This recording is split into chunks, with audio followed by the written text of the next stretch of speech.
And we're back, Noise Kitchen Studios, episode 2, solving audio issues prior to this that made me had to walk away so I don't scream, hey baby, that's what the content game's all about.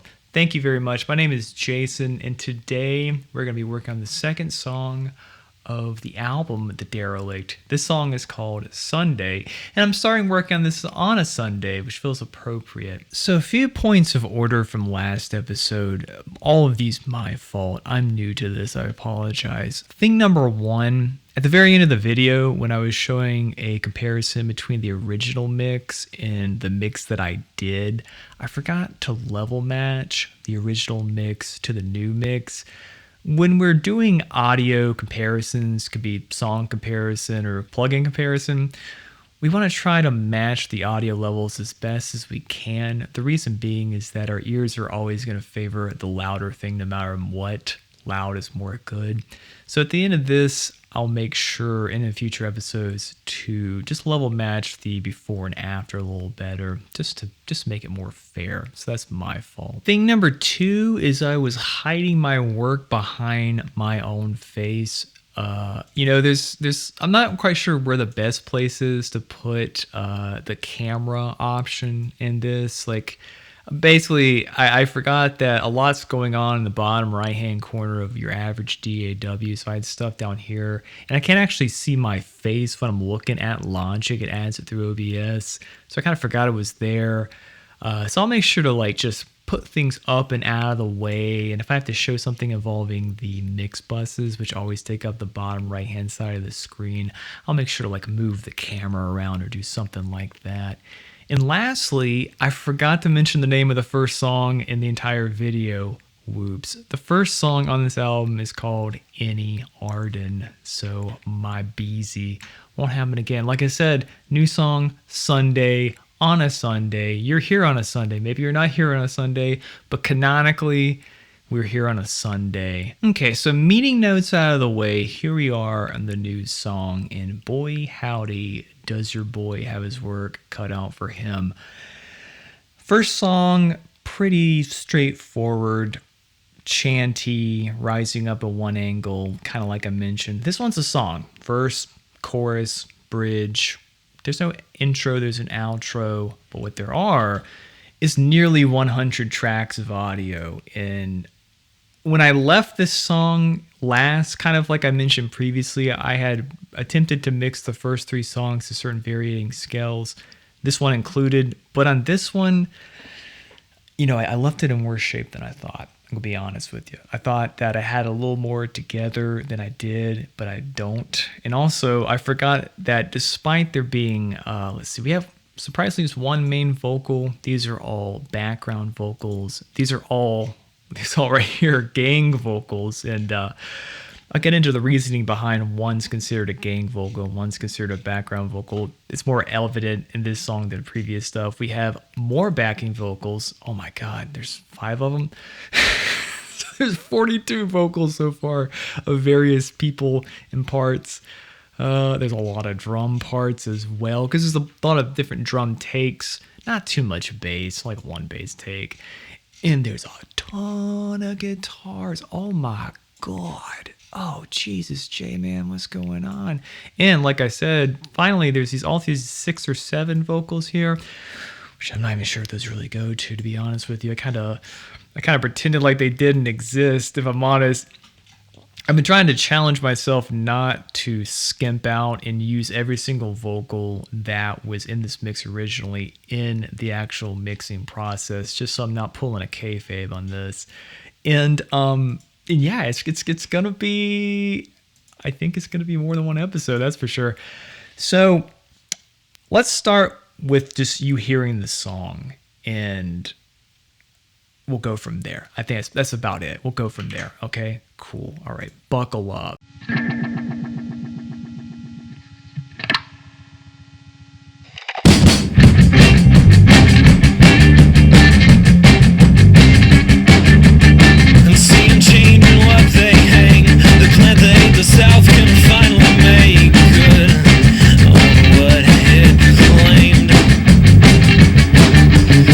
Simmer and I thought of what was angst, but beauty come make good on what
So pros.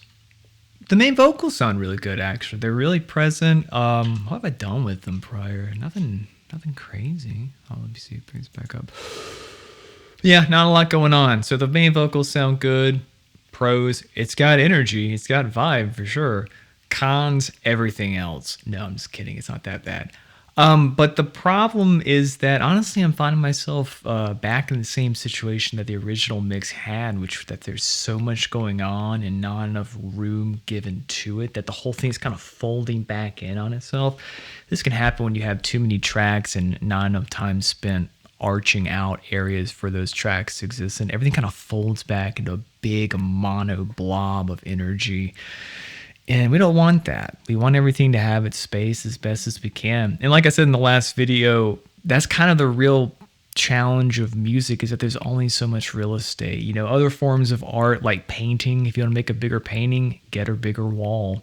But, you know, with audio and with stereo, we only have so much room, and we have to, the more tracks that you have involved, the more you have to carve up the real estate. You know, if there's only like 2 or 3 tracks in a song, you got all the room in the world. It's going to sound pretty big and be pretty easy, but we got 100 tracks. You know, we got to start thinking about where to put what, try to fold things into like being their own sort of entity. And yeah, that's about it. So yeah, let's get to work. I put the jean jacket on to boost my confidence. Okay, I want to take the 2 things that I like the most right now about this song, mute everything else, and just go from there, which is the drums and the main vocal. Like I said, I really like the main vocal. It's just got a lot of just presence, does the thing. Let's just start there. Let's make it even bigger. It could use some low end, so I don't know. Start there. Got the lead vocal or on the verse, got the drums. Let's just play. Let's just start there. And seeing change in what they hang, the plant they the South can finally make good on what it claimed. A simmer and I thought of what was angst. Oh, beauty come make good on what it claimed. And seeing change in what they hang, the plant they the South can finally make good on what it claimed. A simmer and I thought of what was angst. Oh, beauty come make good on what it claimed. And seeing change in what they hang, the plant they the South can finally make good on what it claimed. A simmer and I thought of what was angst. Oh, beauty come make good on what it claimed. Okay, not bad, not bad. And seeing change in what they hang, the plant they the South can finally make good on what it claimed. What if we run it into more distortion? Let's try that. Let's see what we got. Oh, going back to my Safari pedals, like I said, I really, really like these. I got one. It's this thing. It's like a camel strip. It's basically just another model of a channel strip, you might say. And seeing change in what they hang, the plant they the South can finally make good on what it claimed. I like that. I really like that. Is there a wet dry on it? Or is it all in? I think it's all in. Okay. And seeing change in what they hang, the plant they the South can finally make good on what. Oh, there's a blend on. My bad. And seeing change in what they hang. Oh, is there reverb on it? Oh, interesting. Oh, let's keep it on default. And seeing change in what they hang, the plant they the South can finally make good on what it claimed. A simmer and I thought of what was angst. Oh, beauty come make good on what it claimed. So what makes a good vocal chain? Because this is a question that permeates audio production content, as it should, because assuming your song has vocals, the vocals are the most important part. To me, it all boils down to a combination of saturation, distortion, compression, and EQ. Effects and all that stuff is sort of the dressing on top of the vocal lyrical salad, but we'll get to that later because I'm already having some ideas for additional vocals I could add here.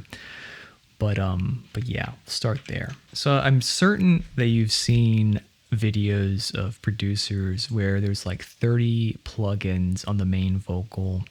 Half of them you don't have, half of them I don't have. So I just want to go over a rudimentary vocal setup that can serve you for most reasons. And this is something you can use with any plugins you have.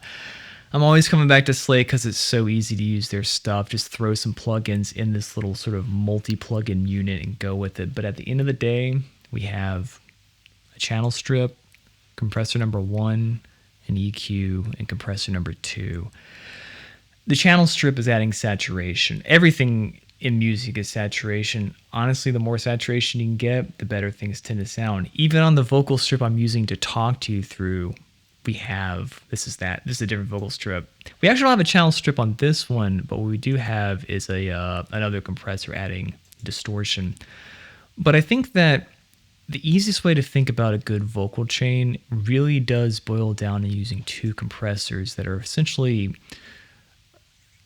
sort of like divvying the load between the two. So in this case, we have an 1176 model going into a stressor, FG Stress, phenomenal compressor.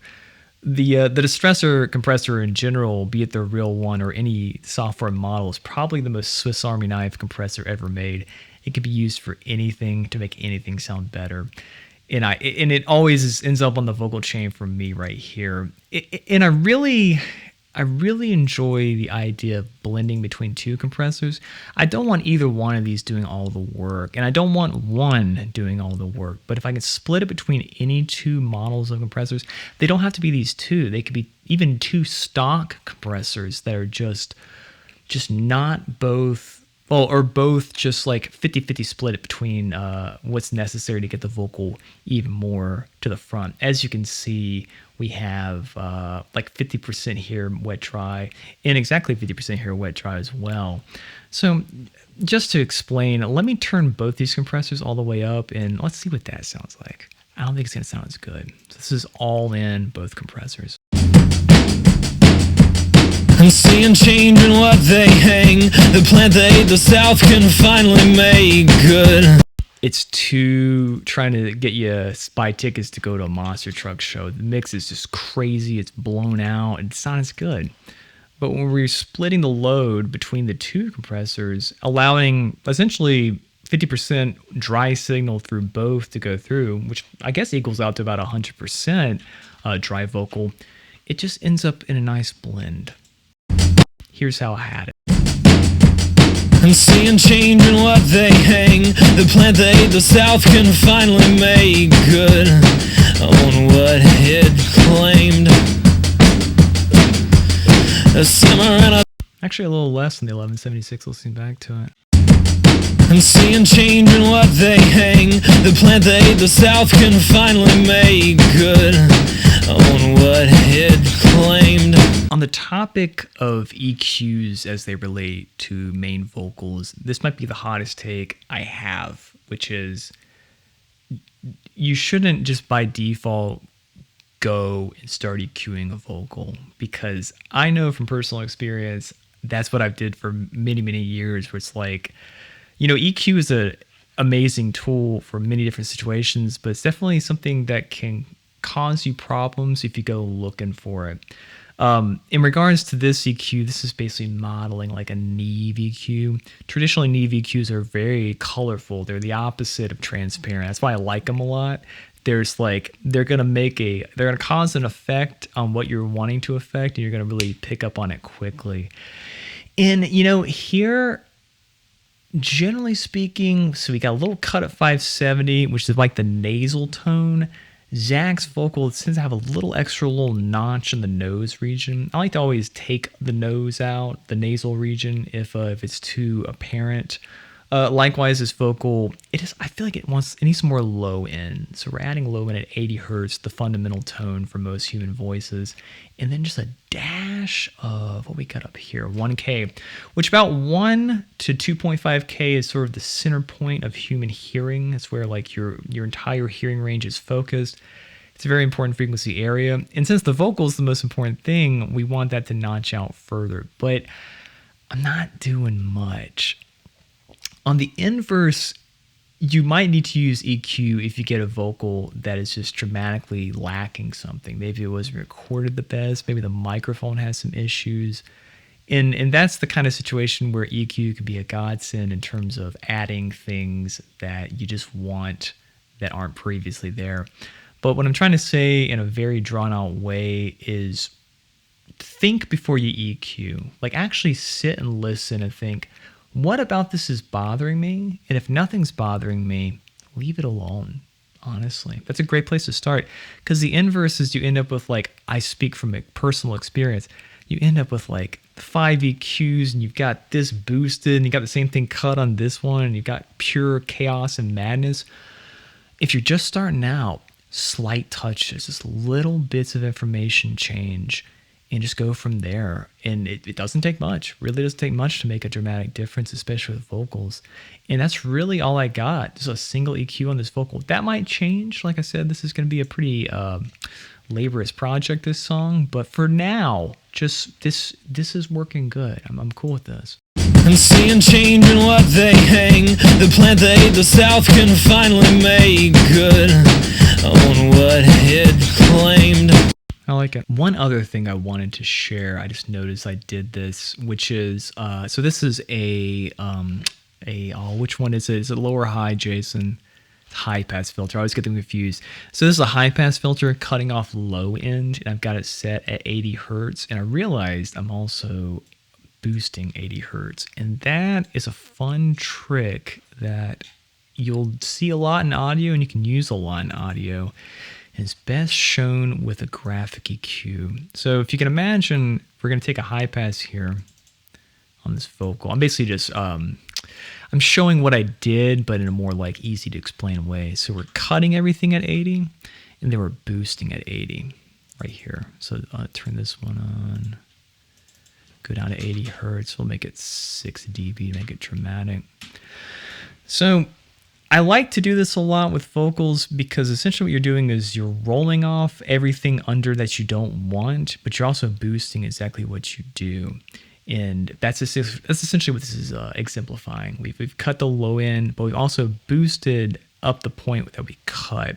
All this really translates to is that bass tone that I was missing, that 80 hertz, is now really present, and everything else is rolled off before it. So it's a really good way to just like further exemplify that fundamental tone, which I could change depending on the person. Like if you're mixing Barry White, it's going to be a lot lower than 80 hertz. Female vocals might be higher, but you know, even if like let's say we're working with a vocalist that had like a very tinny voice, like, and you cut it at 250, which is wild, but you never know, it might happen. We would do the same thing here. We would take this, move this up to 250, same concept. Everything's rolled off below, but the fundamental tone of what we want in the voice is boosted. I just wanted to share that because I noticed I didn't. So one fun thing about this song, there's a lot of drums, multiple drums, same drum take designed to be played multiple times just to make it, just to embiggen the sound. That's what's going on here.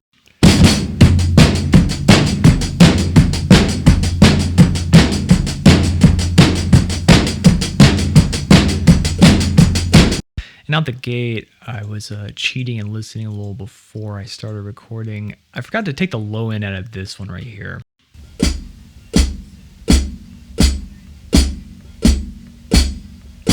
We got plenty of cake drum in the other take, so let's do a little high pass on that.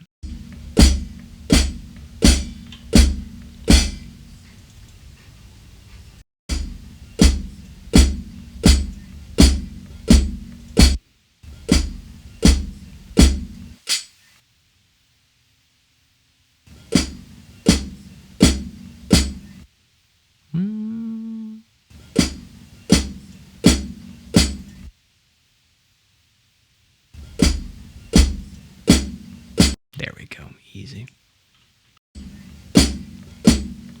what it claimed. A summer and I thought of what was angst. Oh beauty, come make good on what it claimed. That's nice. It's Tom Phil right here. They hang the plant that ate the South. A summer and I thought of what was angst. Oh beauty, come make good on what it claimed. I like that. Let's see. Let's actually do something cool with this. Let's move this over here. I can already tell because this hit's going into the chorus. This little tom doodad right here. They hang. Oh, it keeps resetting. Yeah, it's cool. Put some verb on it. Why not? So go over here. Oh, there is some verb on it. Is it automated on?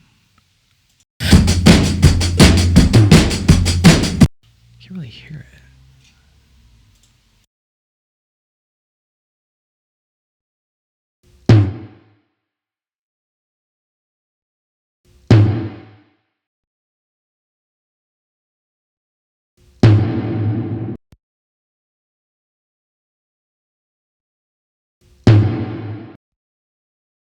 There it is. I'll make good on what it claimed. Yeah, that's what I want. Okay, that's perfect. Let's see what's going on. It should be. I'm not sure when it was automated too. If there's something. There is more drums later in the song. Is it automating there too? I bypass it. Sometimes I'll set automation and come back to it and forget what I was doing to begin with. I hate when that happens. So let's redo that automation.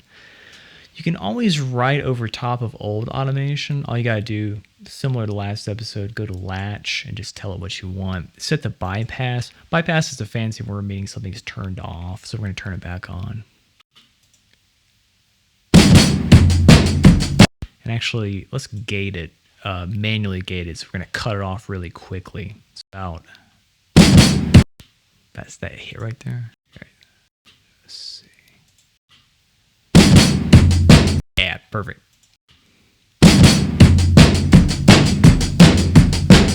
What's this one?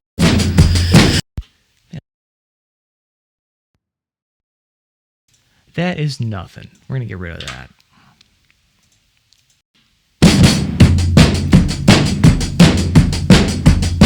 Did about it. I think the coffee's kicking in. I shouldn't have ate that pasta. It's definitely diminished my ability to be funny, but I hope this has been useful so far. Chorus time, let's go.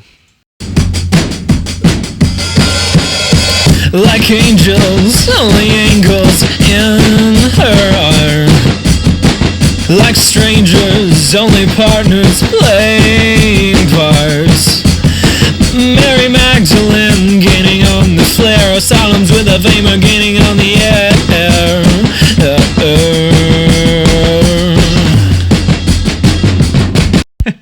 I love the drums in this song. They're so much fun.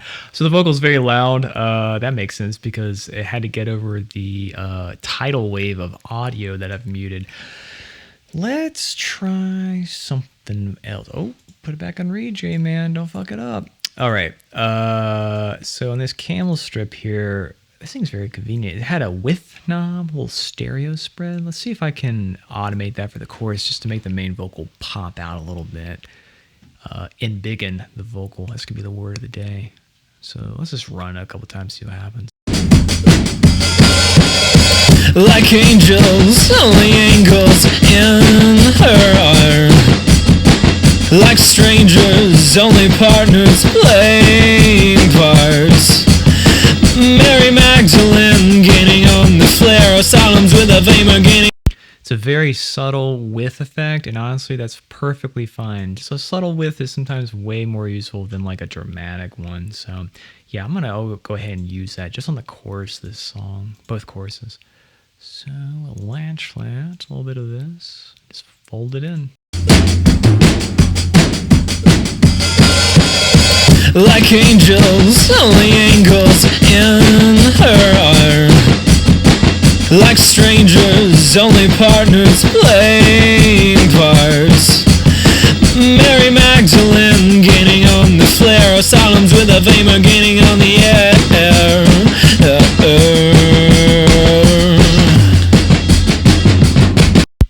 we'll just let's play through and do it the second time for the other track. I just gotta whip it real hard.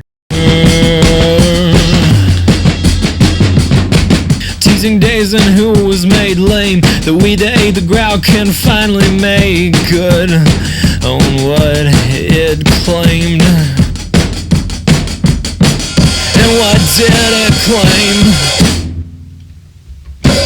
To our head in the side in a bed. As a dichotomy I feel great. Harrowing of hell inside of the heroine. Let's got all this dead space in these vocals. There's nothing going on. So there's nothing going on, but there is technically a noise floor still. So it is adding, in some very minute way, unnecessary noise. Sometimes I cut things out if they bother me. Sometimes I cut out breaths if they bother me. We'll get into that later. When to and when not to cut out breaths. The quick and dirty is like, if it feels like it's a part of the song or should be, like if it's in rhythm, keep it. If it's not though, if it's kind of like a out of time, weird breath kind of thing, chuck it. Hell inside of the heroine.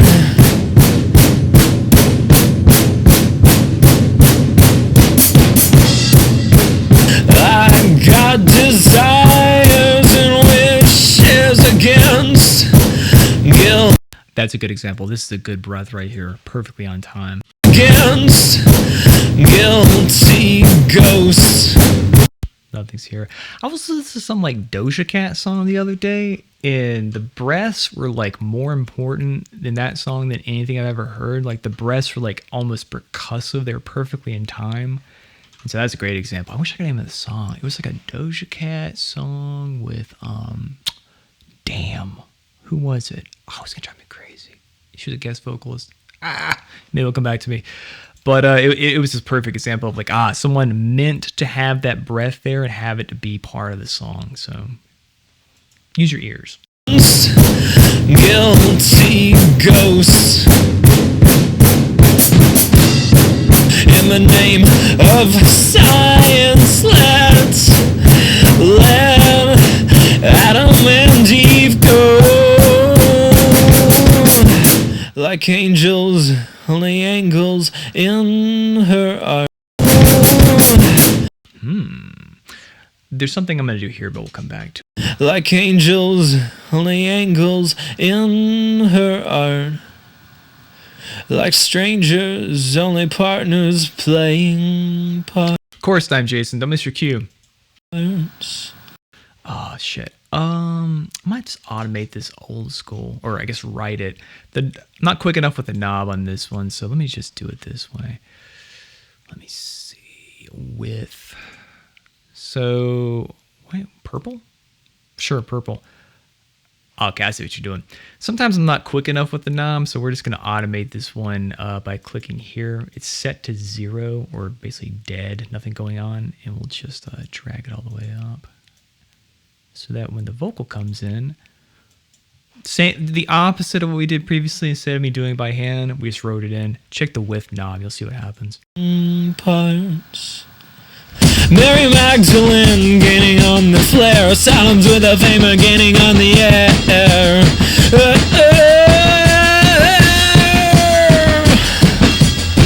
Like angels, only angels in her art. Like strangers, only partners playing parts. Mary Magdalene gaining on the flare, asylums with a fame gaining on the air. And then we'll cut it for this like outro vocal. It's not necessary. The outro is meant to be way more intimate. Imminent? If you're impotent, please talk to your doctor. Sorry, it's supposed to be intimate, more close to the mic. So width in vocals don't usually indicate intimate, I guess. They're sort of polar opposite ways to think about vocals. Go make good. Oh, let me see if I can time it better. Go. It needs to end on the lyric. Go. Go.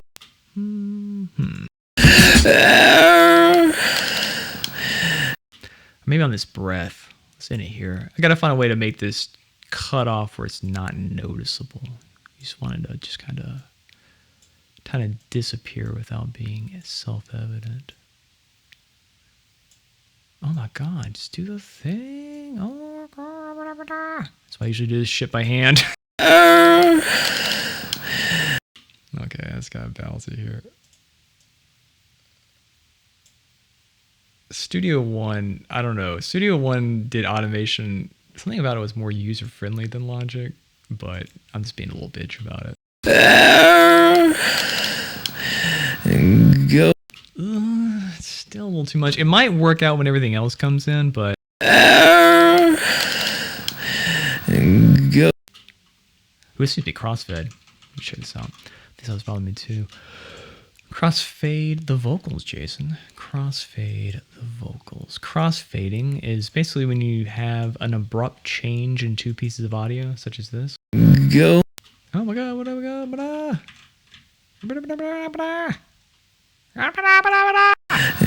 Go. Okay, here we go. So whenever you have two pieces of audio that were very clearly recorded at different points, and they got like a weird little change that's not good on the ears, we crossfade them essentially. Crossfading is just when, imagine two pieces of audio coming together and you're very quickly ducking the volume of one and boosting the audio of the other. There's a lot of different ways to do that in different DAWs. In Logic, you just click on the fade tool, then you hit the Apple button, you just drag it. And it's still not as intuitive as Studio One. I'm really complaining tonight. I'm sorry. The pasta's made me a sassy boy. Go.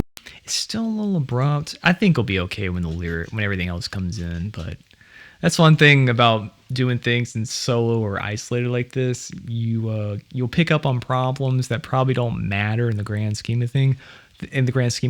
But you'll have it in your head, so like when everything else comes back in, you'll be aware of it. So like if it still is bothering you while like the grand myopic of the song is going on, you can still lock in and take care of it. Something to think about. Let me see. All right. Go make good on what I've said by lying in some stranger's bed. Cool. There's something I want to do though involving automation. There's a bit of vocal. Is it in the second chorus?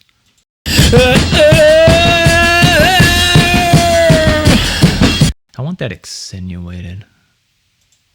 I could mess with the volume, but I wonder if this compressor would do anything to it. Let's check. On the flare, asylums with a fame gaining on the air. Nah, that doesn't really do it. With a fame gaining on the air.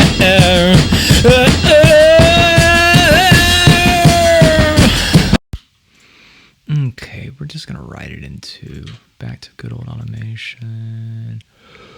Volume, and I should write it. Asylums with a fame gaining on the air.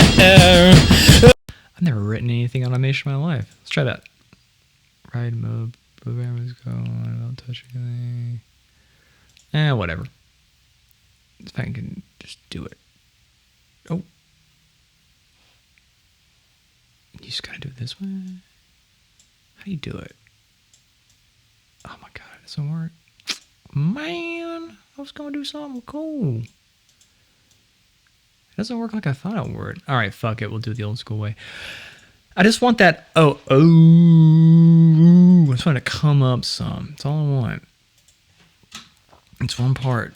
I think that was the intent. It's kind of didn't really happen for maybe the mic kind of compressed in a weird way. It's just doing weird shit too. Oh my god, I'm losing my mind. Like and subscribe. Thank you. I forgot about that. Content creation internal monologue took over. What are you doing? Just do the thing. All right, this should work. I'm losing my mind. This is why I do this This is why I usually just use the controls. Because I fucking hate writing in this shit. Getting on the air.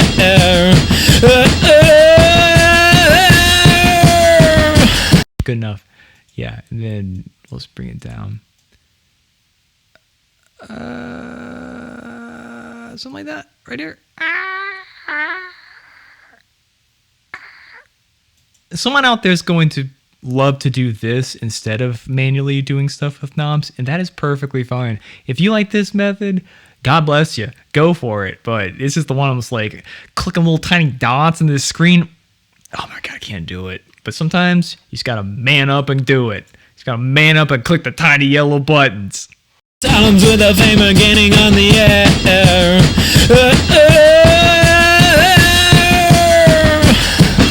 Cool, I like it. I'm probably gonna do some other stuff with that later on, but okay, I'm not done. I'm not done yet. Actually, I have one last idea. There's also a reverb built into this camel strip. This thing is incredibly useful.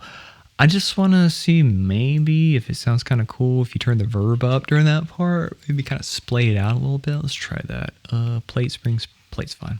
On the flare, sounds with a fame getting on the air.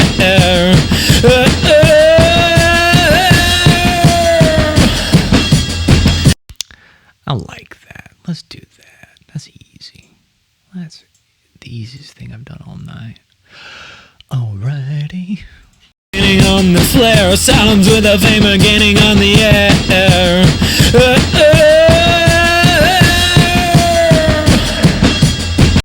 That's a little too much.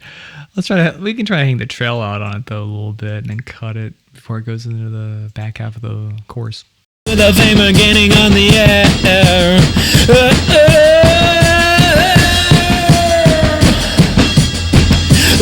Perfect. On the air.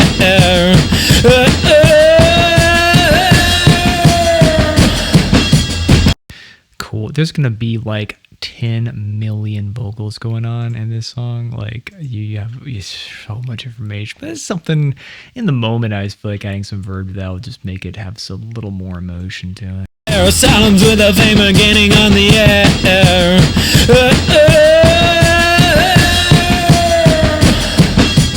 Okie dokie. I'm cool with that for right now. I don't want to spend too much time in vocals and drums only world because we need some melodic elements. I need to know what the vibe of this song is. And if you recall from when I played the mix as it stands, the element that was getting truncated was the guitars. They're getting melted in the chorus predominantly. So I think that probably the order of operations for this mix is going to be main vocal, the guitars. The bass is good to go. I was on some James Jamerson shit for this song on the bass. It's easy. I'm not worried about that. Let's go main vocal, guitar elements, and then the true work will come in at the end with the vocals. And I think I'm going to do some fun stuff with the drums too, but those opportunities will present themselves as we get to them. Okay. Guitars. Just play them guitars, man. I heard Billy Bo Jackson, man. He played guitar real good on this song, man. Let's pan that out all the way. Or like I talked in the last episode, I don't go all the way with don't go all the way with the panning on this one.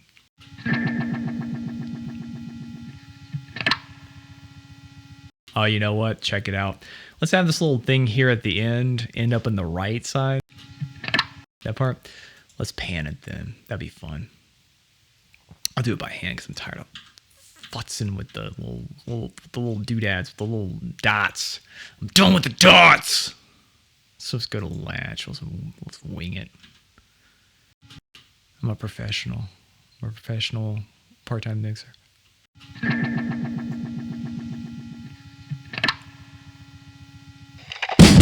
Perfect.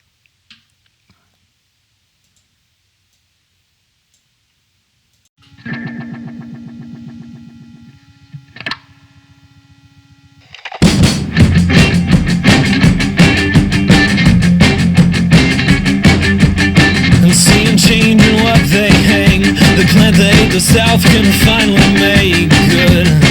Oh, head.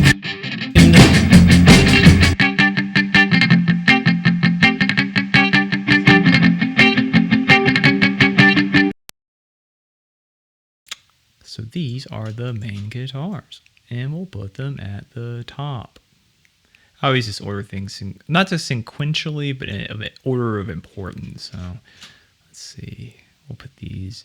These are like guitar doodads down here. There's a lot of guitars, man. There's 1, 2, 3, 4, 5, 6, 7, 8, 9, 10, 11, 12, 13, 14, 15, 16, 17, 18, 19, 20, 21. Oh, God, 22, 23. Please stop. 23 guitar tracks. So, oh, boy. Oh, joy. I should go over my color coordination real fast. I love color coordination. It really makes my brain instantly know what I'm looking at. Vocals are always blue, some variation of blue. We got a lot of blues. Drums are always purple for Prince Rogers Nelson. Yellow's bass. I don't know why. It just seems to be that way. Guitars are always red. Acoustics are always orange, and green is always like keyboards, synthesizers, orchestra, anything that you might play with a keyboard or like some sort of like other category. It's all guitars and bass in this one. There's some stuff on the next one that's definitely category green, you might say.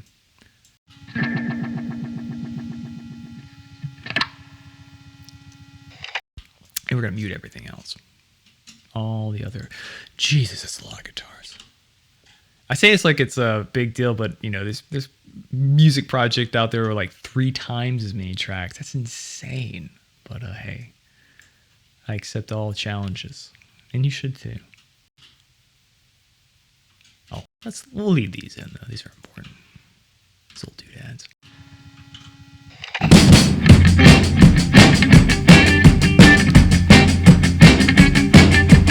I'm seeing change in what they hang. The plant they the South can finally make good on what hit. Okay, so I mean, they're cool guitars. Jumped in. They're panned wrong. I always try to order things. The thing on the left comes first. The thing on the right comes some second. It just drives me crazy if they're not. They're alternate. If right was first and left, if right was left and left was right, I'm dyslexic enough as it is. Oh my God, I lose my mind.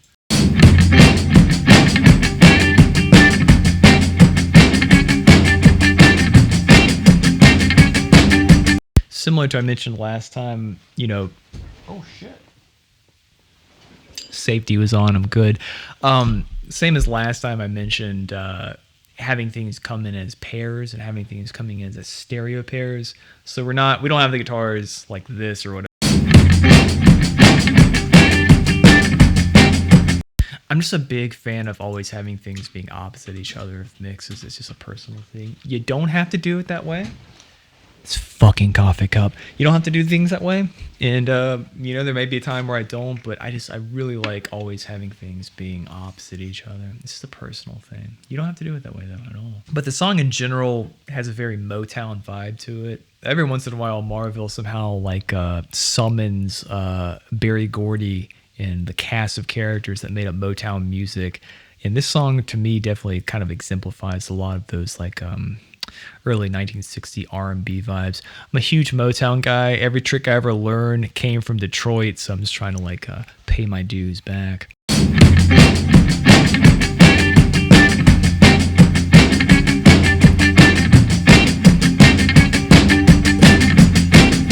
This guitar is very loud too.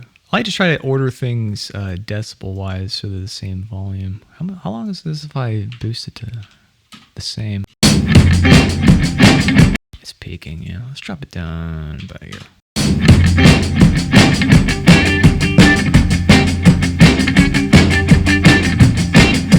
What's on this guitar? Low compression. These guitars, you know, they're moderately clean and definitely intended to be pretty spanky. So let's make them equally spanky as such, just duplicating this preset to both guitars.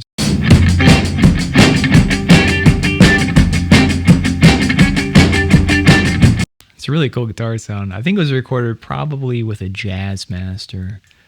Zach's main guitar for a long time was I think it's an American-made Jazzmaster, black with a red tortoiseshell pickguard.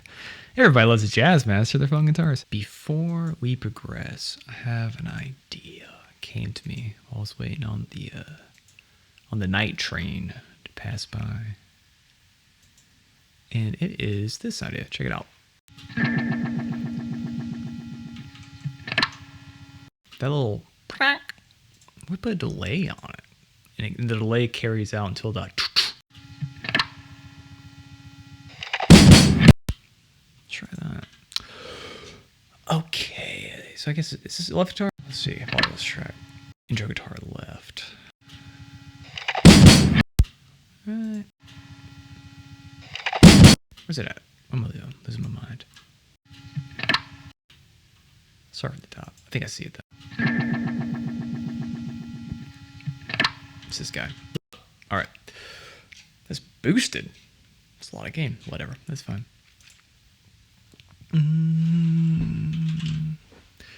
Old Faithful Echo Boy Jr.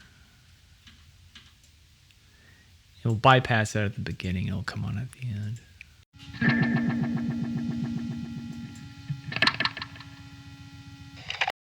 Almost perfect. A little more feedback. Oh. Ignore that. Yeah. Try the dirty delay. Transmitter setting.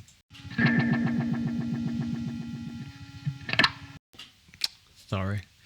I'll just leave it on.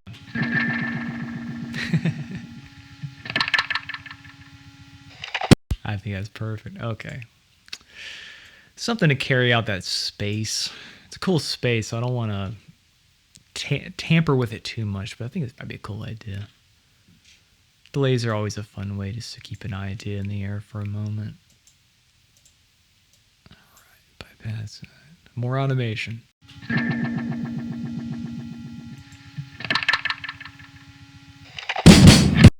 Yeah, that easy.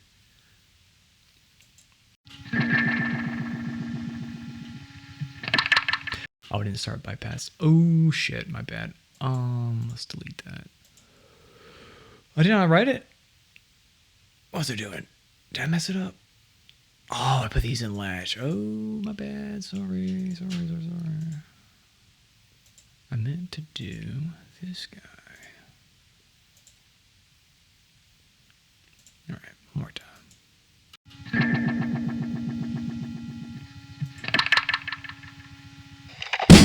Perfect. It's the little touches like that that really will help your song stand out. Just trying to think about little tiny bits of things you can just automate, little moves that if you just keep adding them as you're working on your song or mixing somebody else's, like that'll start to add up. It's like death by 1,000 cuts, but in a positive way, essentially. And I think this will be like just a little ear candy, as they say.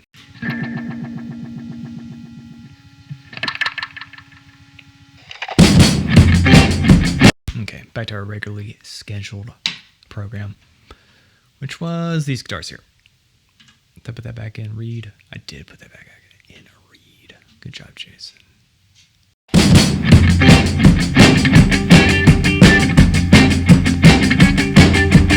And seeing change in what they hang, the plant they the South can finally make good. Okay. Vocals loud. I don't really want to mess with it too much in terms of like trying to balance the main vocal to the guitars because it was probably that loud for a reason. So let's try to make these main guitars that are the key element for the majority of this song. Let's make those loud. We'll just use the trimmer, which is literally just a plugin that controls gain. And I use it probably more than any Slate plugin. So all we're going to do is just boost them both by 3 dB. Looks like they already are. This one's not. Okay, that should be good. Perfect. And seeing change in what they hang, the plant they the South can finally make good on what it claimed. A summer and I thought of what was angst, a beauty come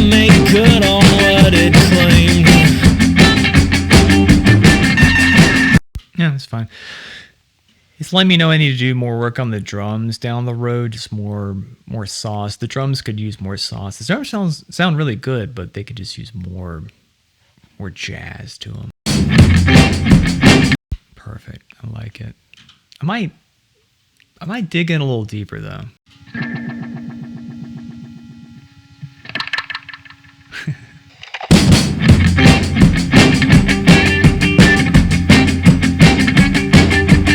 And seeing change in what they hang, the plant they the South can finally make. Yeah.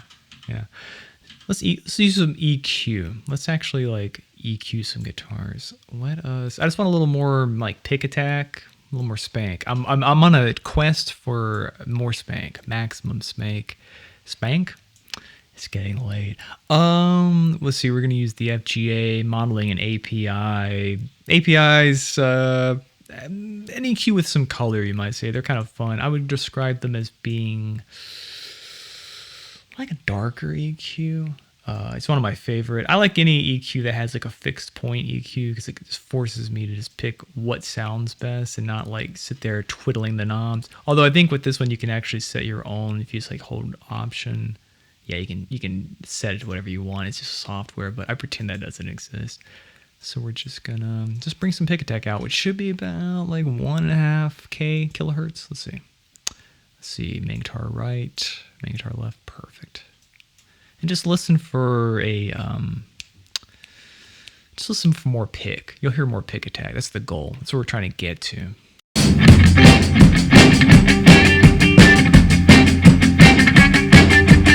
And seeing change in what they hang, the plant they the South can finally make good on what it claimed. A summer and I thought of what was angst, a beauty come make good on what it claimed. Yeah, we'll leave the low end in as well. I like that. Like this just the guitars have like the best kind of bass you could want in them, just like the nice little presence of a low end. And I cut the high pass filters on, which are these right here, low pass, high pass, and I don't like them without it. So I'll run it one more time. I'll turn the high pass on. Just listen for that like kind of fundamental frequency to go away, and you decide if you like it or not.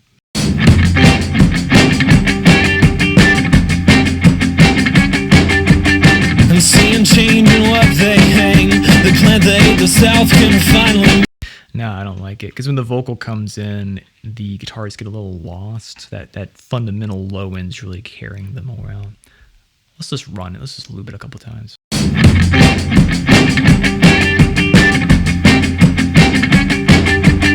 And seeing change in what they hang, the plant they the South can finally make good on what it claimed.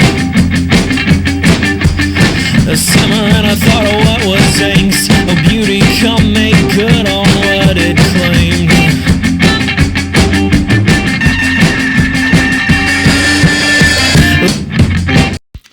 The chorus play too. From the top. Not from the top. From the top. I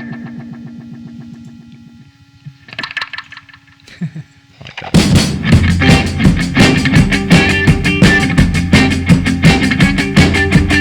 And seeing change in what they hang, the plant they the South can finally make good on what it claimed. A summer and I thought of what was angst, a beauty come make good on what it claimed.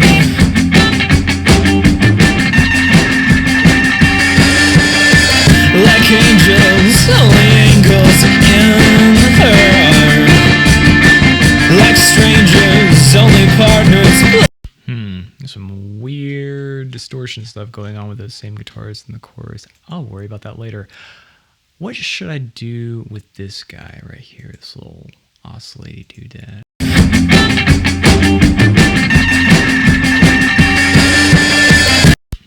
I want to do something with it. We could pan it. We could move. I'm feeling the left side on this one. I wanted to sort of surprise the listener on the left side. Let's just pan it to stay on the left side. Nothing too wild. It actually needs to come down in volume too, but we'll do that in a moment. Looks like this bus or this channel, I should say, is maxed out. And that was the delay I put on. Okay. So let's automate a pan back to where I started. Which doesn't seem to be here. I made it. Ah, there it is. Sorry. I thought I made one. Oh, wrong command, J-Man. A summer and I thought of what was angst. Oh, beauty, come make good on what it claimed.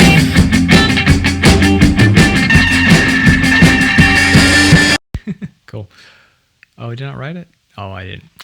Well, that's on me. Come make good on what it claimed.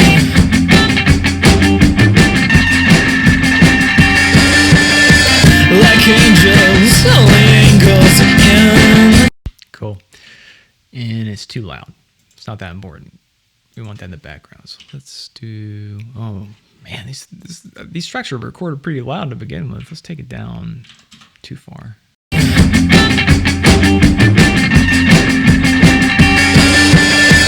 That's fine. Okay, what is wrong with the chorus guitars? Listen for a massive amount of low end coming out of nowhere. Just like that kind of thing. You hear it. It's gotta be the guitars because these are the only two guitars active. You saw me like panic and run through like, did I leave something on? Is something not right? But no, it's just these two guitars. Like angels, only angels in her. Like strangers, only partners. That's not good. Can't have that. Let's see what's up.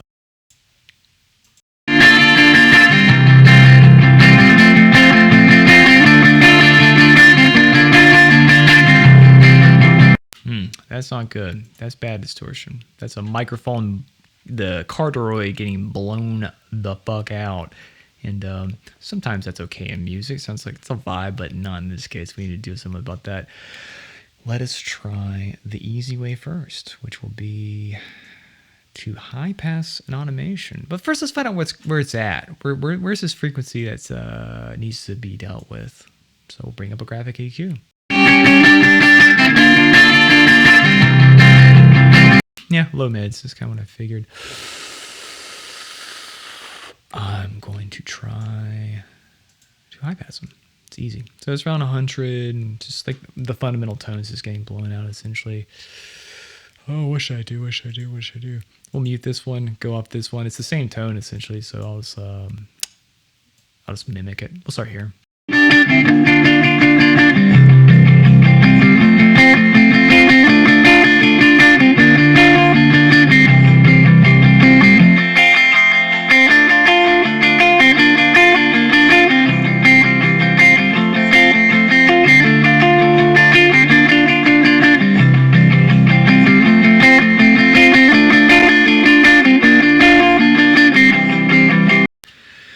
We're going to set this is essentially this 48 dB and octave curve. This is sort of on EQs, especially graphic ones, you can set how harsh the cutoff is. You know, like when you're cutting or boosting frequencies, it's a roll point on and off, and that's sort of like a gradual slope down, which basically in layman's terms is saying how harsh do I want the EQ to cut off frequencies below it.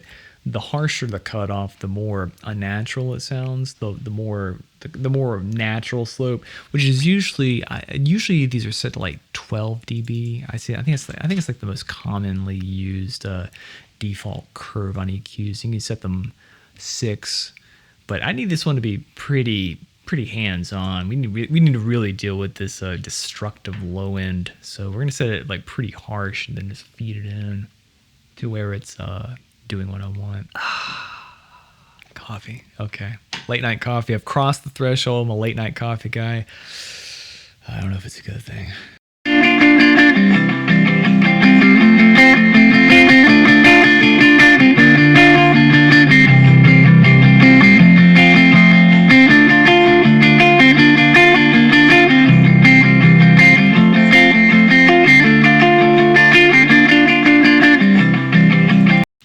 right there, 175 hertz, which is basically dead, not dead center, but like what I consider the sort of fundamental area of low mids, which is about 100 to 300, 400 hertz. I swear I'll make an EQ video one day. But you can just like kind of imagine, I guess, like it's the low part of your hearing, not the bass, not the sub, the low mids.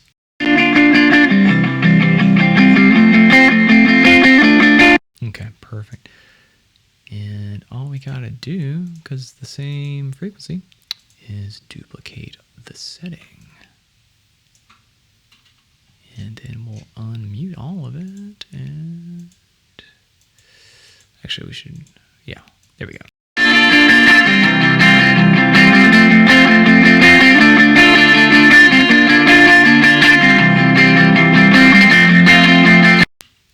There's some peaky frequencies in the top, but it might not be a big deal. We'll see. Let's bring it back to context. Like angels, only angels in her arm. Like strangers, only partners playing parts. Yeah. We're going to automate this, by the way. This is only going to happen in the choruses, but we'll do a little on and off. See the difference between the two. Like angels, only angels in her arm. Like strangers, only partners playing parts. Mary Magdalene getting on the flare. Asylums with a finger getting on the air. Like angels, only angels. I don't love it. I don't want to have to do this. If these were the only two guitars in this chorus, I would be approaching this very differently because like it's a little dramatic. I still want that low end, but there's how many guitars did I say? 9,950. There's 9,950 guitars. I'm sure by the end of it there'll be enough low end that'll all be good to go. But let's automate that right now. Let's automate it. Let's go back here. Not there. Let's do more. All right. You gotta automate channels individually in Logic. I wish you could just like rack them both up and do them, but it doesn't work that way. I've tried it. Trust me. I'm trying to save time. All right. Latch it. Let's kick it. Which, once again, you can automate plugins on and off. Sound Toys has a big old button for it. Not every plugin has that. Well, they do in Studio One, but in Logic, you can always just like see how it's grayed out, it's bypassed. We can just turn it on for that moment. It's fine. What was things? Oh, beauty come make good on what it claimed.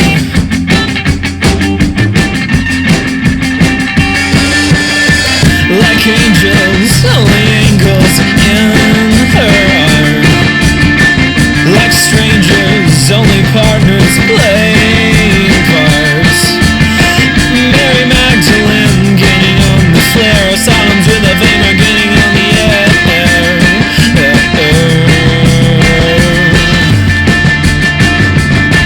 Teasing days. Then back to normal. And we'll do the same to the other guitar. Oh, maybe some more lead time. Like angels, only angels in her arm. Like strangers, only partners playing parts. Mary Magdalene getting on the flare. Asylums with a finger getting on the air.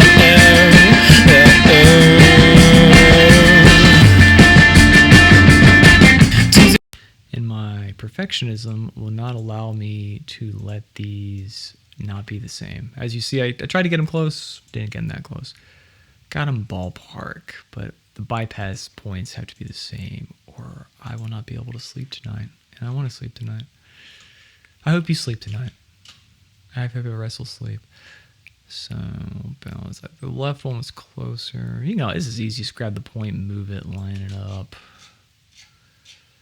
I gotta do this. They gotta match. Where's the other one? Where'd it go? Where's the chorus? What's going on? ASMR time. Let's start. Oh, I didn't turn them off? Weird. All right. I'm not sure that happened. I forgot they didn't turn off naturally, so we'll just let's do it again. Oh, my bad. I started at the okay. Well, that's it. It's late. I started at the end. I thought I started at the beginning. That's not the beginning. That's the end. This is the beginning. Over yonder. Where'd it go? Oh no. Sometimes I confuse myself when I zoom in too far. Oh, get rid of all this shit. There you are. Good God. Ugh, not too close. Actually, the chorus, these are my chorus verse markers up here to keep track of things. They're actually off, so I'll update that real fast. Oh, my bad. That's easy. I'm a huge fan of using these. Like, every DAW has like a marker you can make at the top to let you know where the verse, chorus, verse is at. It's very useful to use. Just keep track of what's going on. And it helps you to align your points, essentially.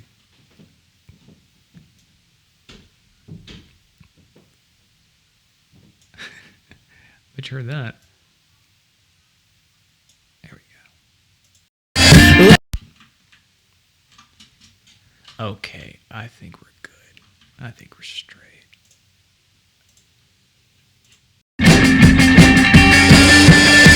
Like angels, only angles in her arm. Turn them on. Like angels, only angles in her arm. Like strangers, only partners playing parts. Mary Magdalene gaining on the flare. Asylums with a vapor gaining on the air.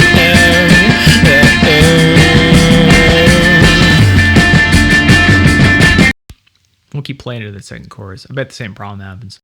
Teasing days and who was made lame. The we day the growl can finally make good on what it claimed. And what did it claim? Until I had it inside it. Let's turn off. Cut this one off earlier. These guitars, where we at? Oh, I lost my spot. Jason. Logic Pro. There's a cutoff point here, like a dramatic stop, and guitar right stop. Guitar right stopped early? Listen for it. What did it claim? You hear it cut off? What the fuck was I doing there? That can't be. I gotta leave that in. Oh, is this guitar coming early? Did it claim? Ooh, I can't have that.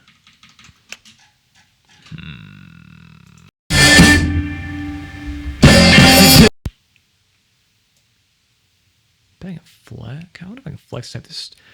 I don't want this to stop early. The guitar on the right, because the guitar on the left didn't. But for some reason, this guitar comes in early.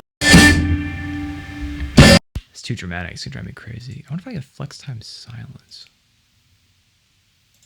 How do I flex time silence?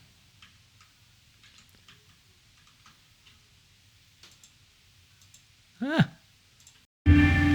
Oh, we'll deal with that later. Until I had it inside in a bed.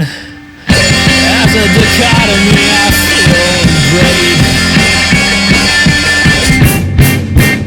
Harrowing of hell inside of the heroin.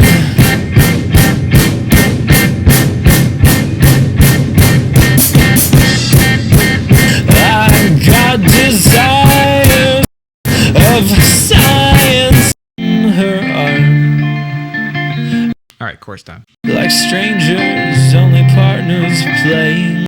It blows out here, but it's fine. Strangers, only partners playing. That's fine. Nothing else is going on in the song. It's not a big deal. Like strangers, only partners. I'm going to cut it down a little bit, actually. But I kind of like it there. It just gives it a little bit of indie rock emotion. Only angles in her arm. I really like the low end here. It helps with the song. like angels, only angles in her art. Like strangers, only partners playing parts. Mary Magdalene gaining. Yeah, same problem. And same solution. So let us bring up our friends, which have been bypassed for a while, and we'll do the same damn thing. Make this track strip smaller. I'm thinking about getting a bigger monitor. Like a big old curved monitor on one of those things. I'm thinking about doing that. This monitor I got it for free at a job I had. My boss gave it to me. Shouts out to you, Rachel, wherever you are. Like strange. All right.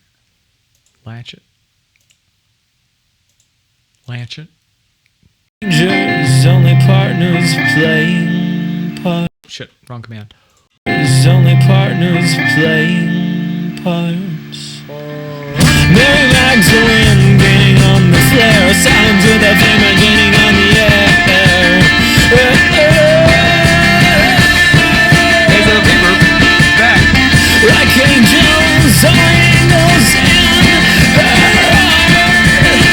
Like strangers, only partners playing parts. Mary Magdalene gaining on the flare. Sounds with a hammer gaining on the air.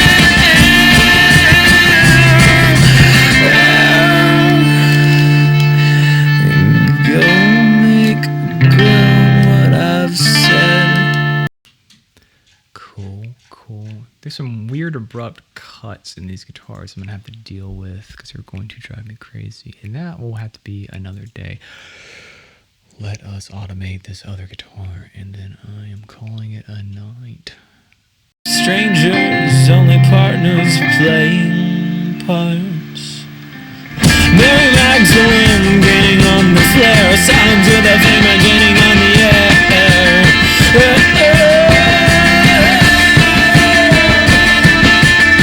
Like angels, angels in her heart. Like strangers, only partners playing parts. Mary Magdalene gaining on the flare. Sounds with a hammer gaining on the air.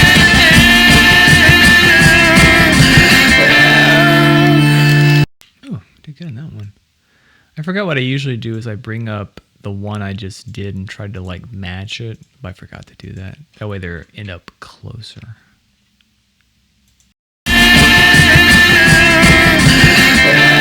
That's fine. Let's see the ones at the start are kosher. Parts. Mary Magdalene. Yeah. Partners playing parts. Ooh, came out on the one. Perfect. And we are back. Next night, same clothes, same atmosphere.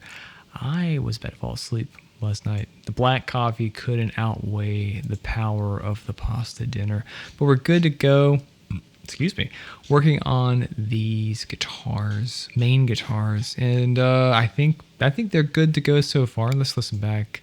Basically, the last move I made was just take out the low end, and the chorus is really blowing it out. Like strangers, only partners playing parts. Mary Magdalene gaining on the flare. Sounds with a hammer gaining on the air. Yeah, that. And I didn't pay attention last night, but there are actually some more guitar parts in this one channel here that we were already working on previously. So let's keep working on those, which are basically what we got. There's a lot actually. Okay, start back on the first verse, working on this channel. Claimed.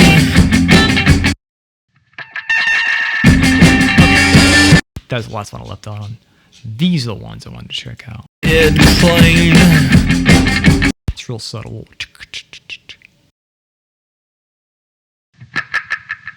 Yeah. This one though, this one at the end. Oh, there's still more. Okay. We're uncovering things as we go. Okay, this one. I think there's a delay that's still on that I didn't bypass again on this channel, and I don't like it. Yeah, bypass this. It's already got guitar on it. Or, indeed, it's already got delay. That's plenty. Let's bypass that. Oh, it's loud. Oh, it's super loud. Let's try -6.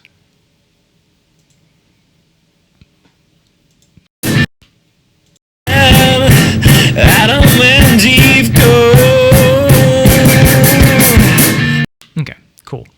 Then bypass. It's already got delay. It does not need more delay. So we're just going to bypass this bit.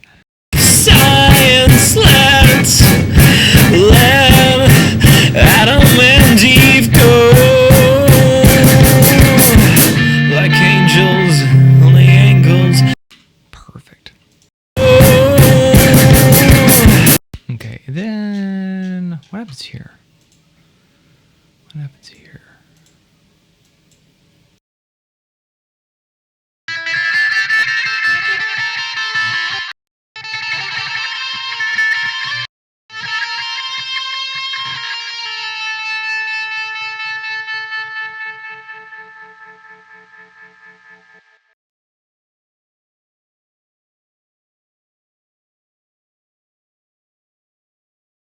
There's more to it than I thought.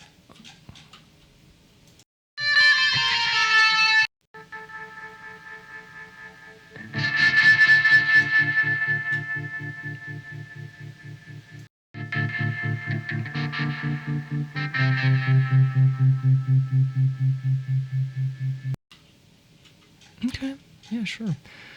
Delay is still on there. That's fine. We'll keep it. I don't want either of these last two parts in the right channel, though. I'm not feeling that.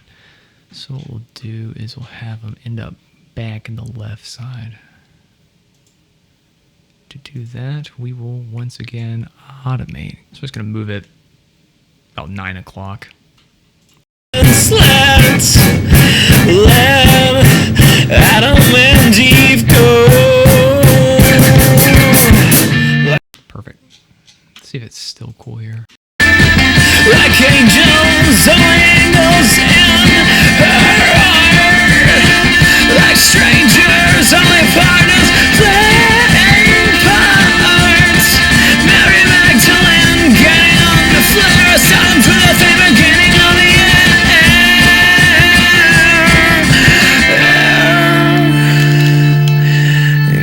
Go make grown what I've said. By lying in some stranger's bed.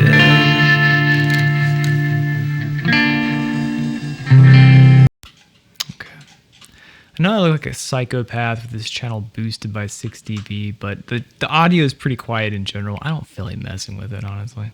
I do want this outro part to be quieter, though. So we're going to automate the channel volume.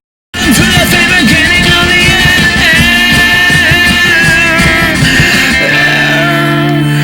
it's more quiet.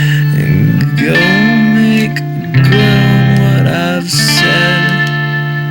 Better. By lying in some stranger's bed.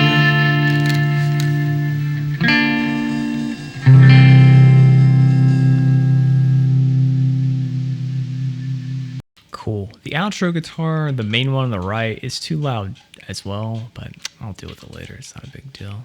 It's good for now. What is bugging me is something right here. This little guy, this little bit cutting off early is not cool. Right there in the right channel. I don't like it. And it looks like, I guess the result was the original guitar and the next part came in too early. Like that. We'll leave it. We'll start here. This is fine.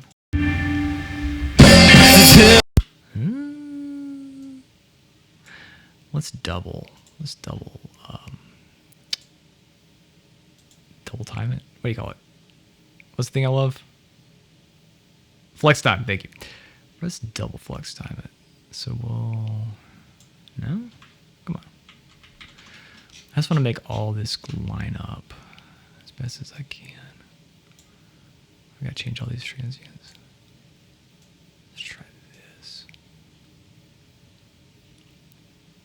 This might be a terrible idea, but we'll then try it.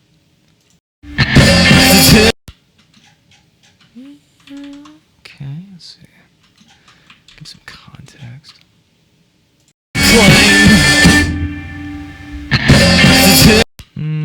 No. It's a weird guitar part. It doesn't work changing it. It kind of just works leaving it how it is. Kind of like this, just cutting it off. So it's just the backside. Oh, these guitars are all off. Ooh, okay. Interesting. So we're gonna do some flex time work. These guitars.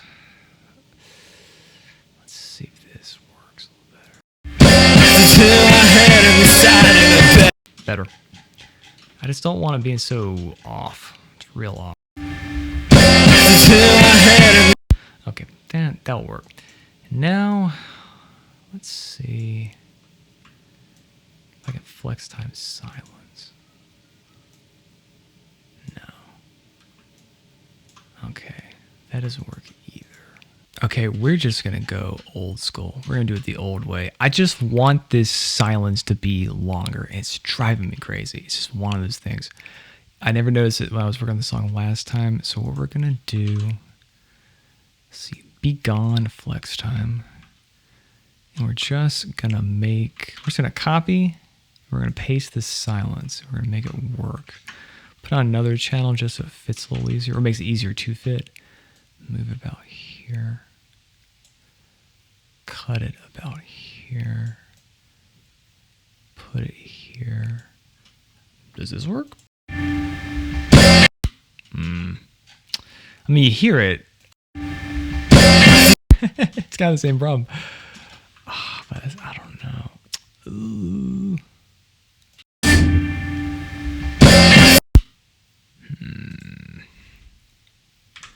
What about? Let me try to find the quietest part of this area here.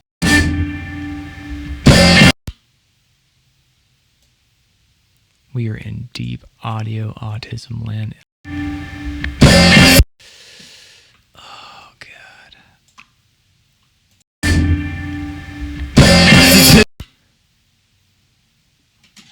The alternative is this. We just cut it off before it even starts.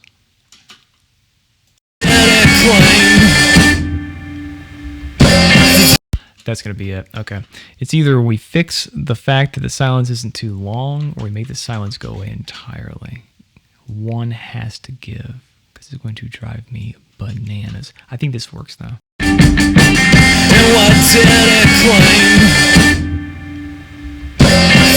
Yeah, good. I'll take that. Neither of these guitars are really in time with the drums, though. I'm just noticing it. So we're going to actually work on that too. This is going to be a long video about me messing with these guitars. I know that. And it's fine. I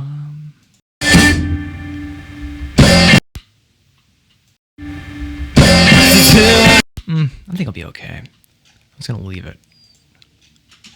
Is he going to leave it? Ooh, vroom vroom. I think we're getting lost in the sauce. It was fine 10 years ago, it's fine now.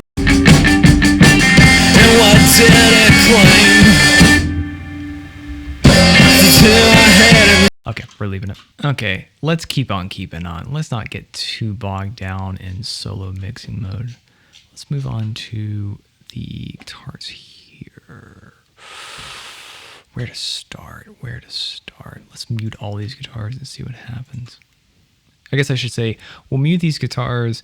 I want to go from least distorted to most distorted in terms of mixing them. So let's find the second least distorted guitars, essentially. Second pair. And that will be our next step.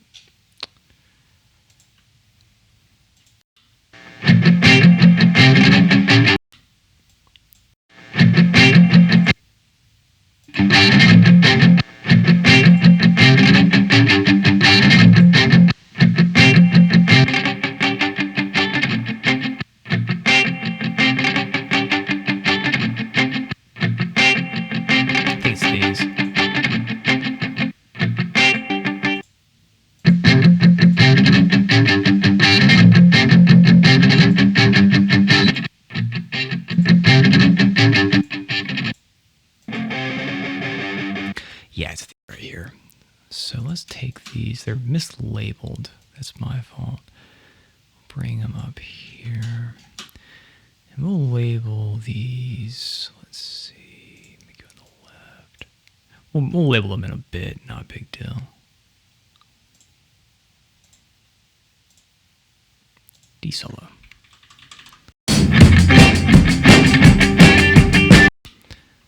Let's move my little intro guitars out of the way.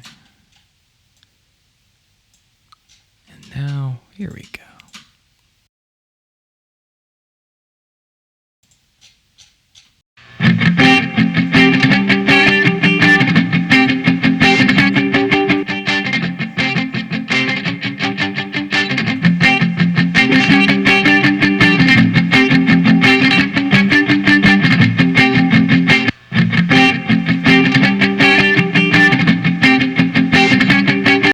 Cool. I was thinking last night about probably the best way to make space for both the guitars and the vocals.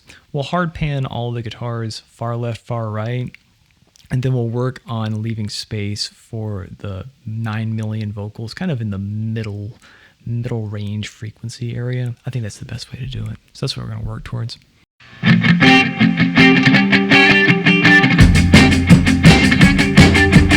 And seeing change in what they hang, the plant they the South can finally make good on what it claimed. Make good on what it claimed. A simmer and I thought of what was. They're fine. I'm not too worried about it. Let's just try leveling them a little better.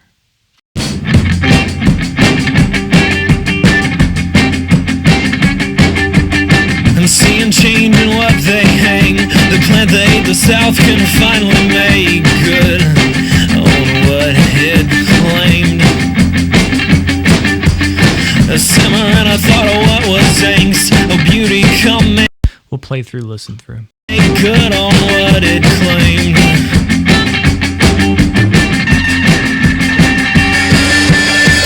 Like angels, only angles. Only Okay, these don't blow out in the chorus, so we don't gotta worry about that.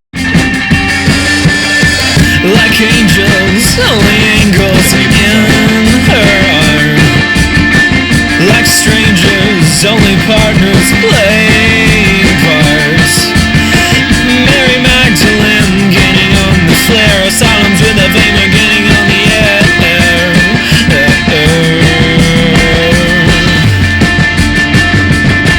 Teasing days and who was made lame, the we day the growl can finally make good on what it claimed. And what did it claim? Till I had him inside in a bed. See these line up with the kickoff. I hate Logic. Logic doesn't seem to always zoom in on where you leave your marker at. It's very annoying. These are not lining up. Let's see. I kept hitting that I was hitting this thinking it was flex time last time. I noticed that. I was looking back at the video. I was like, why is it? Because I was like, why isn't flex time working? That's why flex time's not working, GA man. All right. Till I had him inside in a bed. As a dichotomy. Does this cut it off? Yeah, it does cut it off. Okay, we'll leave that on. It kind of looks weird. Does this disengage everything? No, it keeps it. Okay, cool. I don't want to have to look at flex time if I don't need to look at flex time. Till I had him inside in a bed.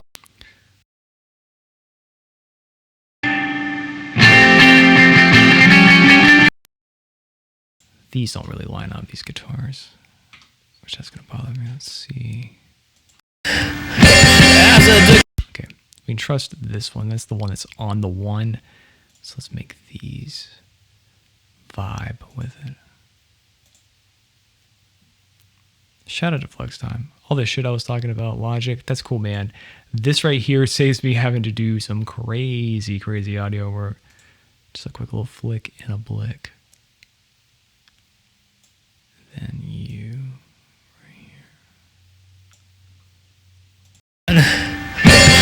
Yeah, perfect.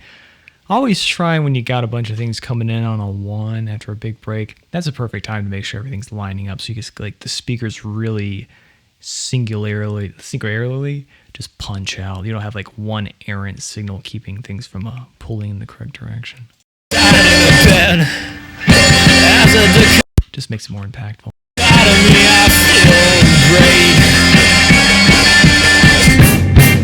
We'll hard cut this one right here in this guitar.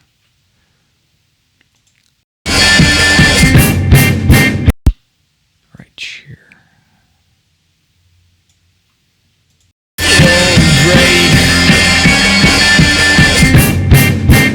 Harrowing of hell inside of the heroin. Strangers, only partners. What happened here? That's what? What happened? My little doodad came out of place. Like strangers, only partners playing parts. Mary Magdalene gaining on the flare. Emma gaining on the air.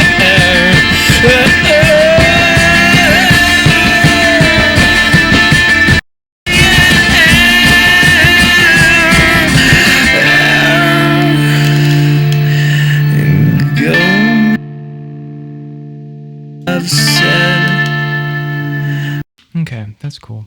I'm not sure why there's not a second final chorus guitar there.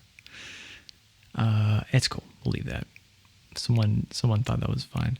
I do want these guitars to come up in the chorus though. So let's go to that. I just want to automate that. So I like the sound of these guitars. I don't really want to mess with them. They're perfectly fine. But I want them to turn up a little bit in the chorus. So we'll go here and we will automate them.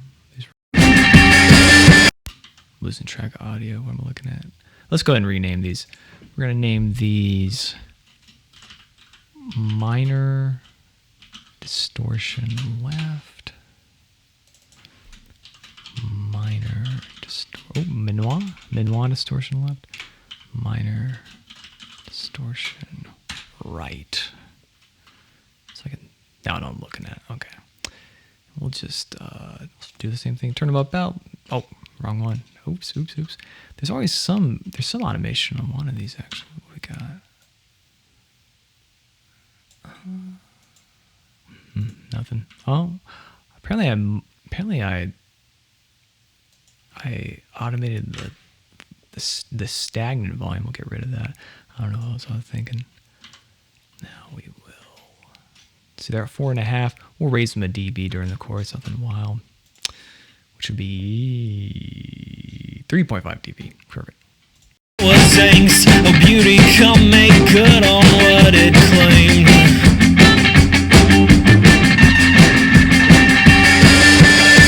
Like angels, only angels in her art. Like strangers, only partners playing parts. Mary Magdalene gaining on the flare. Asylums with a vein are gaining on the air.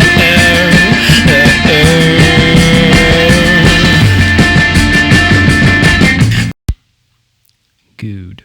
I don't think that was recording. It wasn't. My bad. One more time. One more again.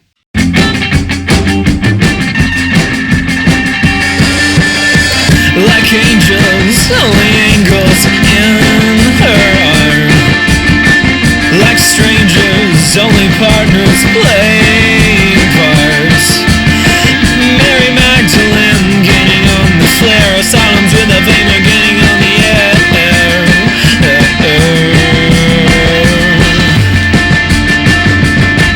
Teasing days and Cool. There's a really cool floor tom hit in the right ear that I'm going to try to really make present. A cool boom. I like that a lot. Let's mimic this in the other channel.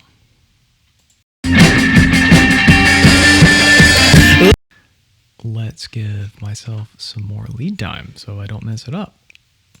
Okay. Not that quick. It claimed a simmer and I thought of what was angst. Oh, beauty come make good on what it claimed.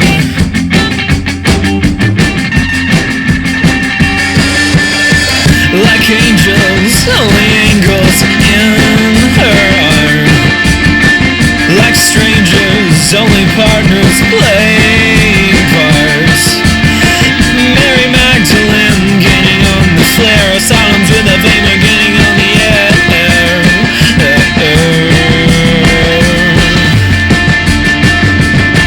Teasing day.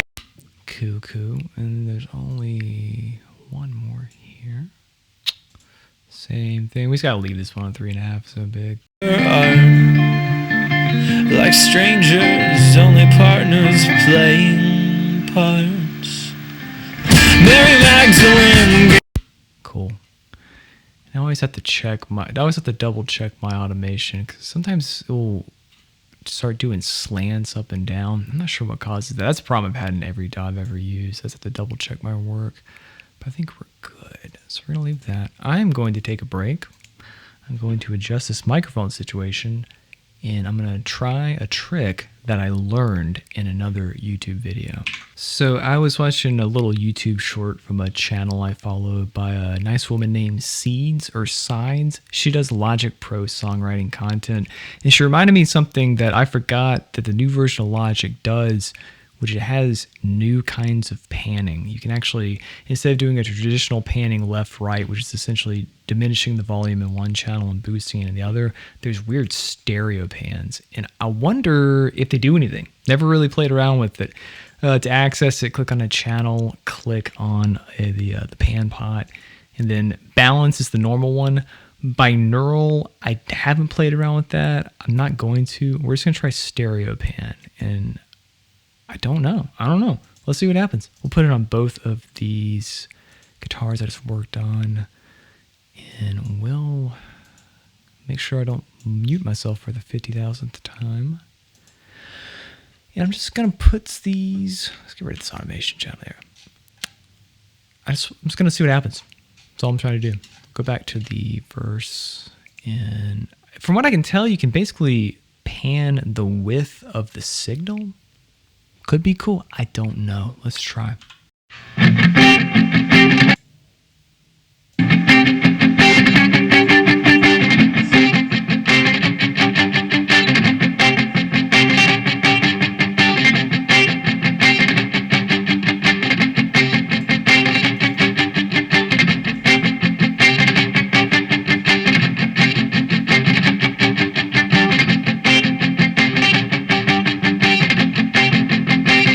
It does seem to tighten up the actual signal. It does. I realize that it doesn't keep the same pan position. It's basically expanding literally the stereo field. So I think we could probably use this to make these guitars feel even tighter and have them, if you close your eyes and imagine, have these slightly distorted guitars be underneath the main guitars in the far corners, hard panning to a degree. So it seems like I might do a thing. I don't know. It's subtle, that's for sure, but I can tell it's doing something.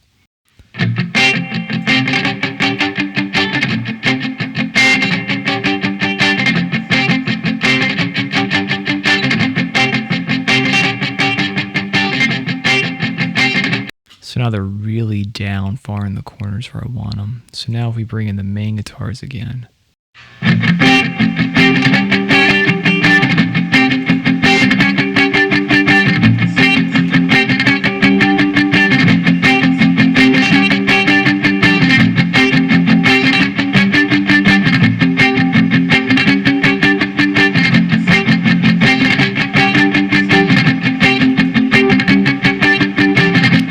Kind of a hard thing to A/B, but I like it. I'm into it, and I was hoping it would do something because it's going to let me really even better tuck in all other elements moving forward with this album. So I think I'm going to start playing around with it for like more of the auxiliary elements. But cool. Moving on to our next lovely group of electric guitars. What we got? Everything is muted. The microphone is on. Nothing else is on. These look quiet. These look loud. I have a feeling they might be a pair. There's a bridge car. Bridge car? There's a bridge car. Man, I told him the other day that bridge car done there and fell off the bridge, and me all just went on and made fun of it. Hi. There's a bridge guitar that we'll deal with when we get to the bridge. Oh, there's more guitars. I keep forgetting. Well, okay, they're functioning in different parts. Okay. I thought there was like 10 guitars in a chorus. I'm like, oh Jesus. Well, we have new forms of panning to help us out. But let's see what these distorted proper guitars are and see how I can make them be cool with everything. Hey man, you just gotta be cool, man. That's all you gotta do. Just be cool in life. What are they?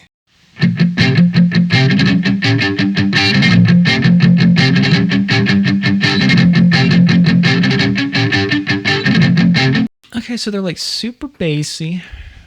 They're actually not that distorted, but they're super bassy. Got a lot of ass on them, which, you know, I know I cut the butt out of the main guitars, partially because I assumed there'd be some bass I could get somewhere else, and that might be the case.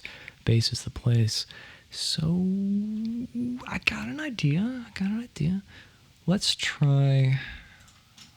put these towards the main guitar, so I gotta work on them fast.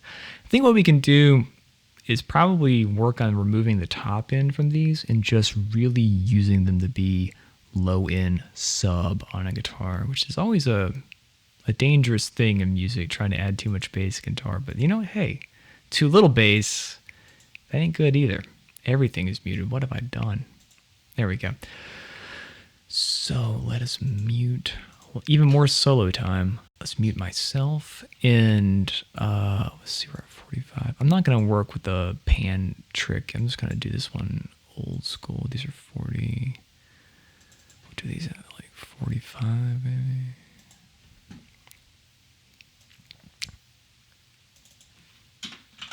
Like this.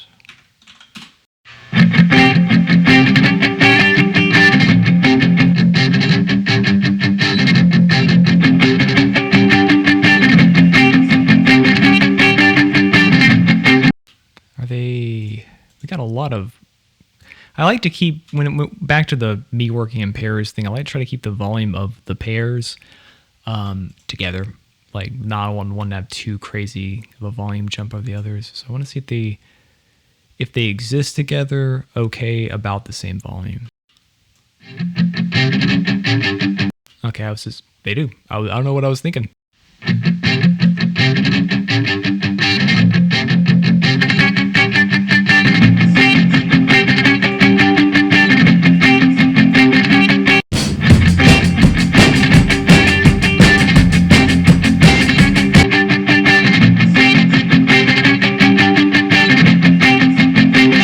Yeah, I mean, it sounds fine.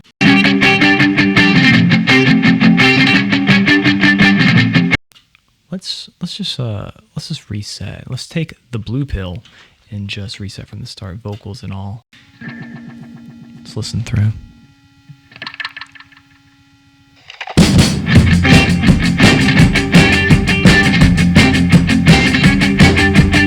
And seeing change in what they hang, the plant they the South can finally make good on what it claimed.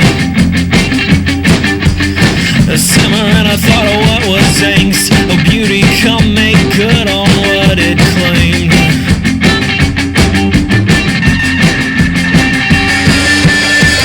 Like angels, only angles in her arm. Like So I'm just going to go through and just triple check everything is paired together. So I guess the problem here is these are not labeled correctly. Distorted guitar. I keep saying pair, and I keep thinking about the Rick Ross video where he's talking about pairs, and I would show it, but I think that would get something bad would happen to the algorithm. Go watch, Google Rick Ross pair, and be treated to an internet classic.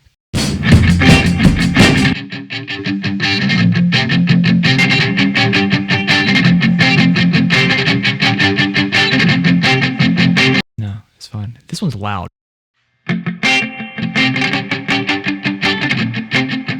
By like a dad. gosh, this one's louder. Let's turn it down.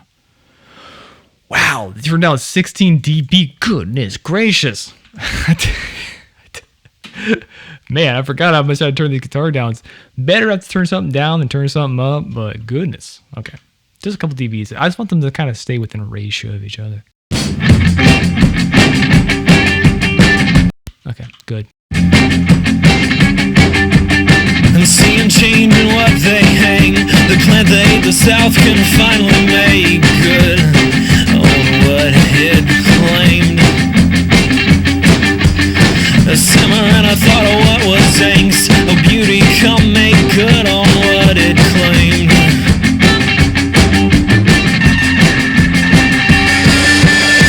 Like angels, only angels in her art. Like strangers, only partners playing parts. Mary Magdalene gaining on the flare, asylums with a vein are gaining on the air.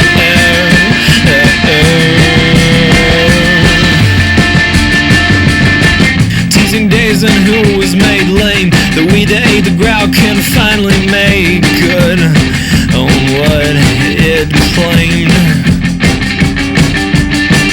And what did it claim? To my head and the side in a bed. As a dichotomy I feel great. Okay, yeah, it's getting there. The image of the guitar, the image of the guitars as they're meant to be is really starting to come back together. As I want it. Her art, like strangers, only partners playing parts. Mary Magdalene gaining on the flare, silence with a fame gaining on the... I'm cool with that. There's a lot of things I want to do to these guitars, but I think they're probably going to be best dealt with on the mix buses for them. We haven't talked much about like intermediate mix buses. I have a fantastic metaphor, or I guess anecdote for them, but we'll get there when we get there. So far though, we haven't really had to do anything actual like plugin related to these extra guitars. The most important tools in mix engineering, volume and panning, you know. I don't know if that's gonna be the case with these ones. These are really distorted. I might have to go hard in the paint on it. So let's bring these truly heavy guitars. Actually, let me triple check. Crane guitar, left, right, this sort, minus sort. Okay, cool. Now let's put these back here because we're trying to order these from the cleanest to the dirtiest. I can make a few jokes, but I won't. Now we're at the bottom. These are the most distorted. Let's bring those in and just go with it, see what happens. But a train's coming. Big Choo Choo. When Big Choo Choo shows up the road from where I live, that's always a sign from the gods of economy for me to take a short break. So BRB. And we're back. Big Choo Choo has passed along on its journey to wherever it's going. I feel like I'm trading pasta sleepy inability to focus on I might be getting sick inability to focus. So this might be the last segment of this video for a while because I was about to lose my voice earlier today, and I need my voice for my job. And this is not my job, but I have a lot of fun doing it. Okay, so big boy, big heavy, big truck guitars, big heavy, Big John, Big Dan. I have a faint memory of when I was working on these super heavy guitars. So this is where I started to lose the entire plot of mixing this song. So be advised, Mr. Eckert, be advised. Most part, fuck it. I'm tired of putting things in solo all the time. It's such a pain in the ass. I need to figure out a way to automate. I might be able to like write some true automation for this software where anytime that I go to solo this OBS microphone channel doesn't solo. I'll have to look into that. All right. Here are big, heavy, Big John, Big Dan. Yeah, we're going to put those kind of like high in the sky for now just so I can hear them a little better. Big John. Oh, they're really quiet too. Oh, shit. We'll make them this. That's fine.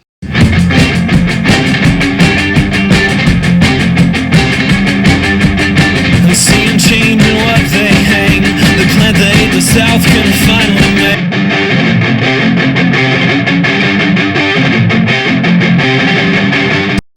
cool. They're cool. Got big Mesa Boogie vibes to them. I think a majority of these guitars you're hearing were all recorded on a old solid state crate, like 412, like the half stacks from the 2000s. It sounds like it to me. And I know Zach has one. And I know he had it at this time. And these guitars sound pretty solid state. That's not a diss. They just sound like they're solid state. So I got an idea. For these. I really do. We're gonna pan these really far in both directions. Oh. And put this bad boy over here.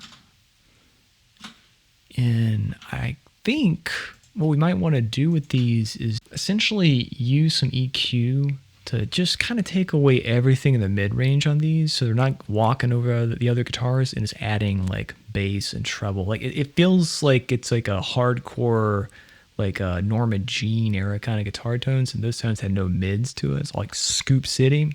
So let's try that. Let's try something along those lines. Let us go back to the solo life,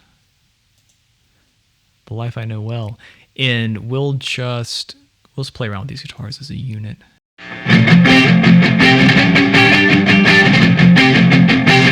Already they're blowing everything out. They're too much. They're super loud. How much do I have to cut them down?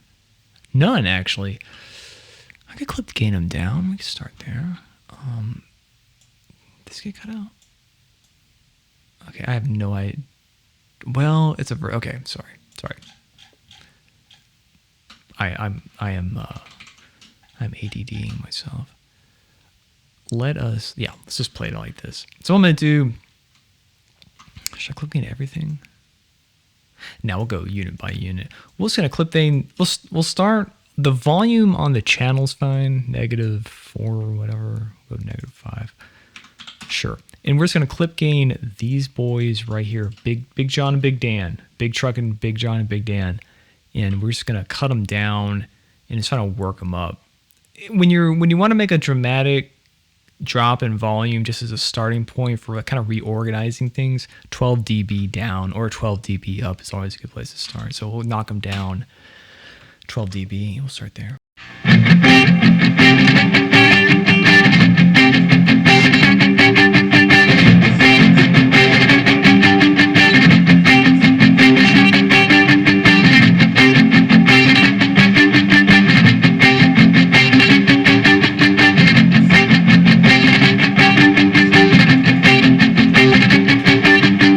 I like them. I really do. I think they bring a lot of character to this chorus. Let's do everything in context again.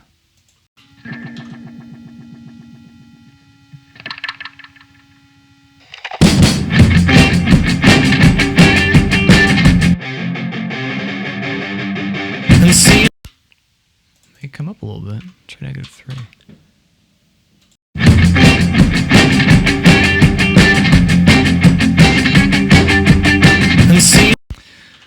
They bring a lot, actually. They bring the low end I took a calculated risk on removing.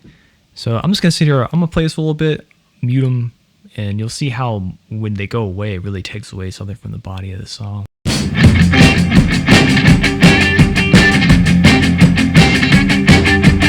And seeing change in what they hang, the plant they the South can finally make good on what it claimed.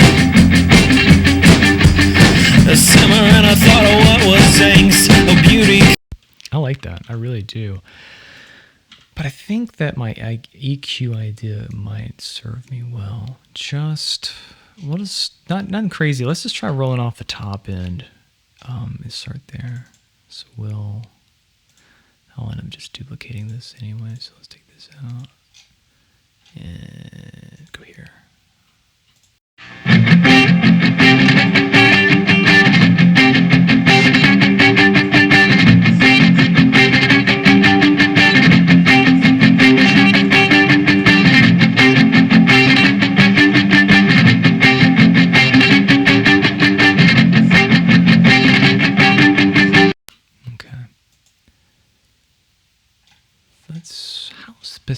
think of the best way to A/B this. We'll start this way. So we'll put these back on mute for the most dramatic lack by virtue of not being there. We'll bring them in. We'll check them with this high pass at 800 hertz, and then we'll check it without the bypass or without the high pass at 800 hertz and see which one sounds best. So the top end cut's on right now.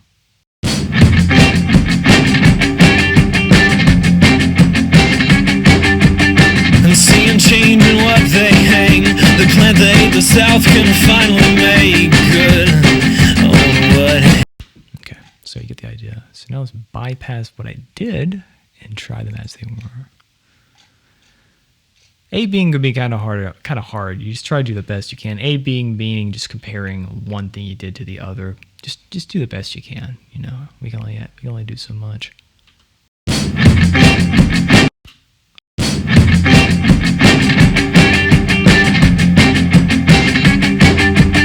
And seeing change in what they hang, the plant they the South can finally make good.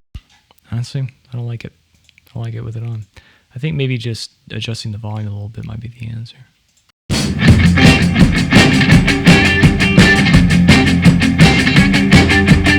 And seeing change in what they hang, the plant they the South can finally make good. You know, even I have the gut instinct usually in music to go in and do cool moves, but sometimes it doesn't need it. Just cut it down a little bit so it kind of tucks it underneath, and it's serving its purpose. There might be some reverb on these too. Let me check.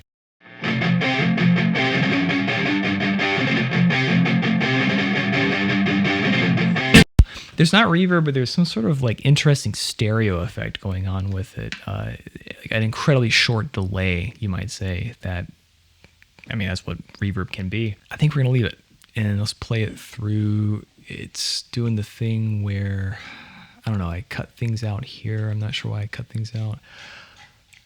I don't remember what I did. It's like what's that movie where the guy forgets everything? Oh my God, I'm forgetting everything. The first Christopher Nolan movie. It's like that. I'm looking at the tattoos on my arm to remember why I cut audio.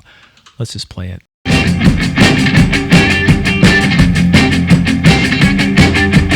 And seeing change in what they hang, the plant they the South can finally make good on what it claimed. A simmer and a thought of what was angst, a beauty come make good on what it claimed.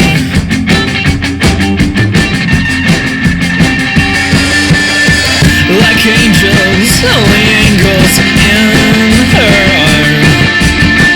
Like strangers, only partners play parts. Mary Magdalene gaining on the flare, asylums with a finger gaining on the air.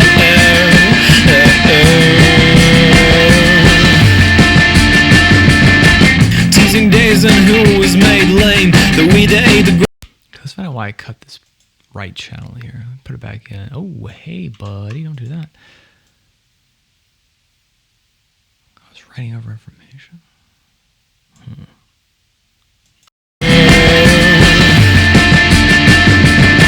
Teasing days and who was made lame, the we they the growl can finally make. That's a nice harmonic. The reason you're seeing information that's not supposed to be there, what's going on. Whenever this was recorded previously, the original times, Zach must have recorded clips and then shortened clips, kind of essentially removing extra audio. And I forget that actually the way DAWs usually work is it remembers all that information. So this was a take, this was a different take, and at some point this take went on a very long time. So, but we're just gonna keep it, because I know I didn't do anything that dramatic cutting it. When I imported the tracks, they were probably imported in this way. So we're just going to just leave it as is. But I like the feedback it's doing here. I'm not sure why I cut it. We'll keep that.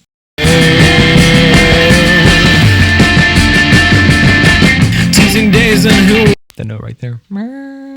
Was made lame, the we they the growl can finally make good on what it claimed. Oh, that's cool. Whoa, is that a wah effect? No, it's got some real balls to it. I might turn that part up. Claimed. And what did it claim? Like that. All right, let's make this. Let's make this line up perfectly. Right there. Good on what it claimed. And what did it claim? That's cool. That's a really cool take. I like this little. It's not a wah, but it sounds like a wah. It's a great lead in into the little breakdown that happens. I'm gonna turn that up. This part right here. So we'll just like right about here, maybe do a split. Command T is the way that you just cut a piece of audio in Logic. So that way only this part can be turned up.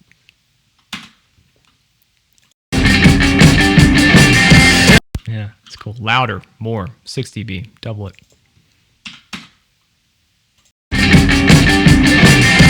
Yeah, that's it.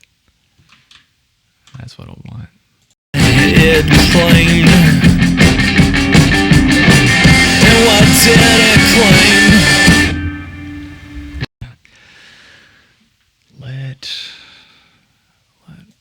What's going on? Did I change that?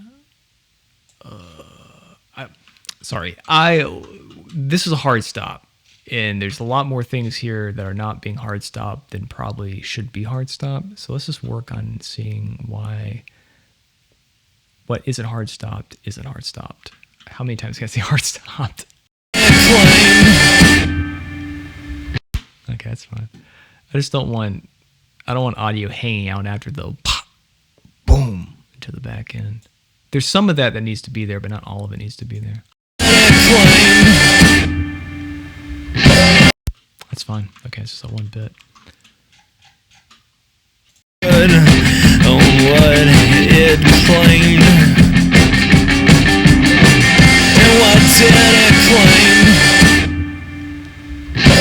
Till I had him beside in the bed.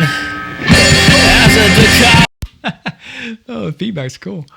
Till I had him beside in the bed. Oh yeah, I didn't know that was there before. We're gonna turn that up too.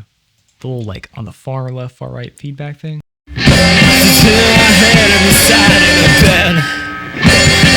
Oh yeah, that's what's up. Okay, let's change that. That's really easy. And it's on these two guitars. Oh, I hate just. Why is it moving? So this big old little thing that I move around. For whatever reason, is it this? Studio One would just lock in on where it's at. Is that okay? That's probably what I was doing. I keep cutting it off. Okay, disregard my previous glazing of Studio One. I love that. Okay, we're just gonna turn this up. We just gotta find where it needs to go. Right there. I just love that little feedback. And then we can use these two guys here, which are our downbeat, or the one, and when it comes back in, just to pop them. And then both these will jump them by like 6 dB too. Check it. Yeah. Easy money, free punch. As a dichotomy, I feel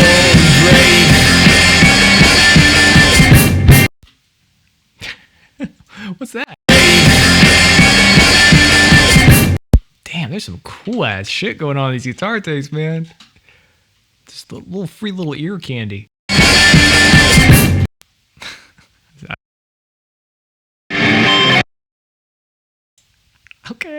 Okay. I didn't notice that when I was working on this song previously. We're turning that up too. Start right here. Love it.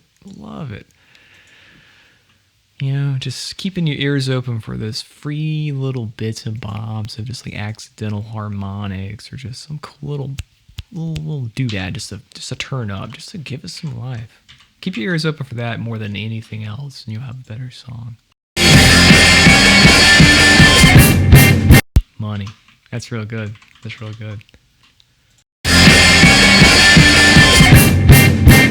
Harrowing of hell inside of the heroin.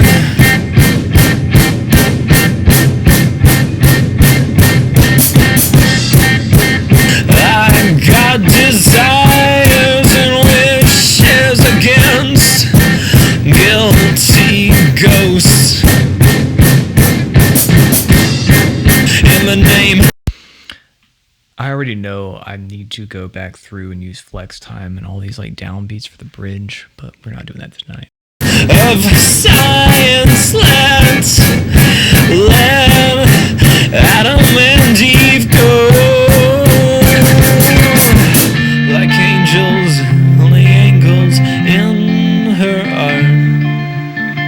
Like strangers, only partners playing parts. Mary Magdalene gaining on the flare, silent to the fame and gaining on the air. These are too loud here, though. Parts. Mary Magdalene gaining on the flare, silent. Much too loud. Blowing out the bus. So let's turn these down. I recall I probably turned them down earlier, -12, so I'm probably, that's too much. Just eyeballing it. Let's go -6. I still want them blowing out the other guitars. Try to balance it. Mary Magdalene gaining on the flare, silent to the fame and gaining on the air. -6 is fine. All right, one more time. Parts. Mary Magdalene gaining on the flare, silent to the fame and gaining on the air.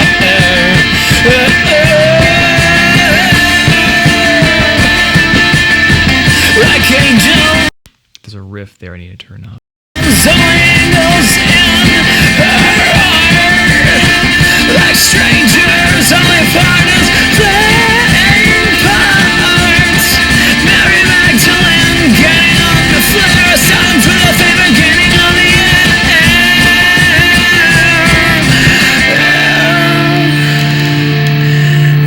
air. Okay.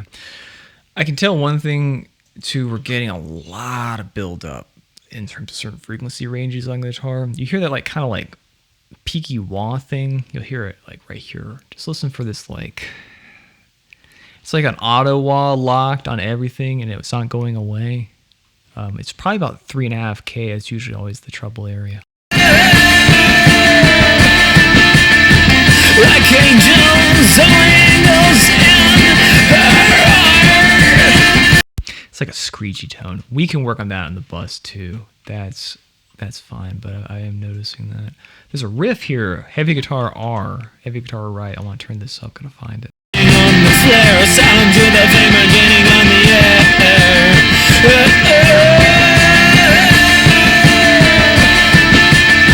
Yeah, right there. Let me zoom in on it. I just want, it's a cool riff. It's important because it's following the vocal, you can tell.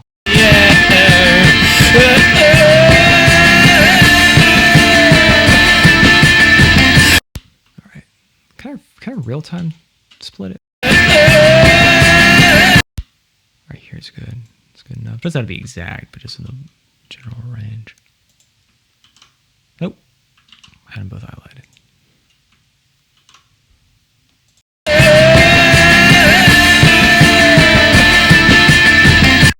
Right here, about.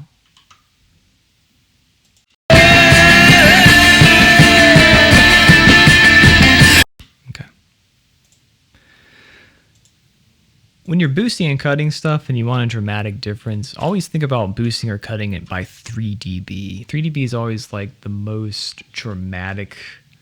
Like 1.5 dB is a subtle change of volume. 3 dB is a noticeable change of volume. 6 dB is a dramatic change of volume. 1.5, 3, 6. Then 12 is like, it got loud or it got quiet. So in this case, I just want it to be louder and more present. 3 dB, a modest proposal, a modest change. The fame and gaining on the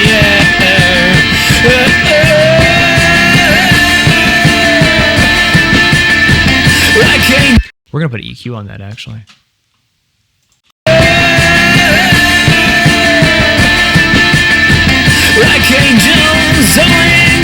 Okay, that's cool. We're gonna get real nitty gritty, and we're going to do some EQ stuff on just that one little riff so it sticks out more. But first, I'm gonna take a break. Okay, yeah, last thing of the night, we gotta do a thing where we do a short loop, and we just mess with the sound. These ones are always I don't like doing this, like the ba ba ba ba ba ba, like it feels like I'm like stuck in Guantanamo Bay or something, and they're just like playing this in my head for 24 hours straight and I'm losing my mind. But we're just gonna put this on a loop. I just want a little EQ boost that really pops out. This little riff is really important to this song. I never noticed it prior. So we're just gonna go back to the track heavy guitar R.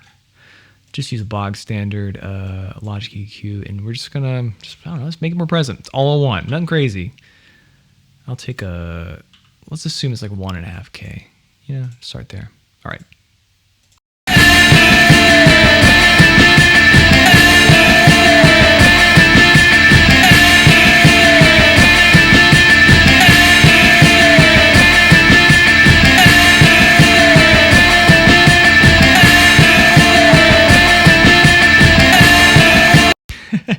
When you isolate this one segment, it sounds incredibly like indie rock 2000s era, actually.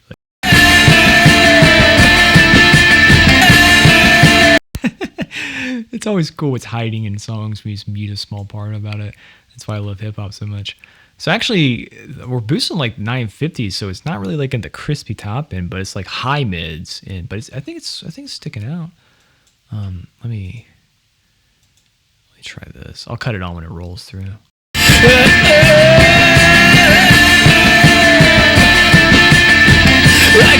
Yeah, versus let's turn to like them at the top. That way it would be like more. Yeah, it's not as dramatic. And that's more my fault. I'll admit that sometimes the high mids scare me as a frequency range. I don't use them too much, and I'm actually realizing now I'm challenging myself to use. I'm always challenging myself to work better in the mid range. The mid range is all that matters in music, and so 950 versus 250, whatever. Like you're getting more of like a honk to it. Not quite a nose, but it's like a paper punch that I think works really well. So one more time, and then we'll automate it.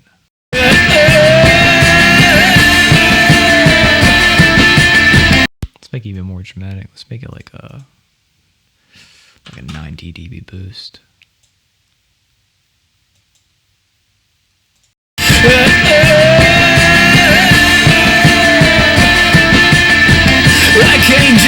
That's it. That's perfect. That's really cool. I'm proud of that one. Let us just automate it. And that will be the last thing we do tonight. Maybe for a while. I don't know if I'm getting sick. I hope I'm not getting sick. I hate being sick. But you know what? There's some things we can't control. All right. We're just going to automate it off and on. Easy.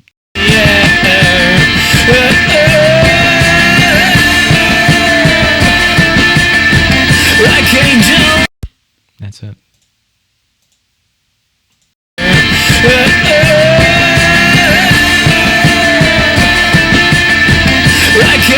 Done.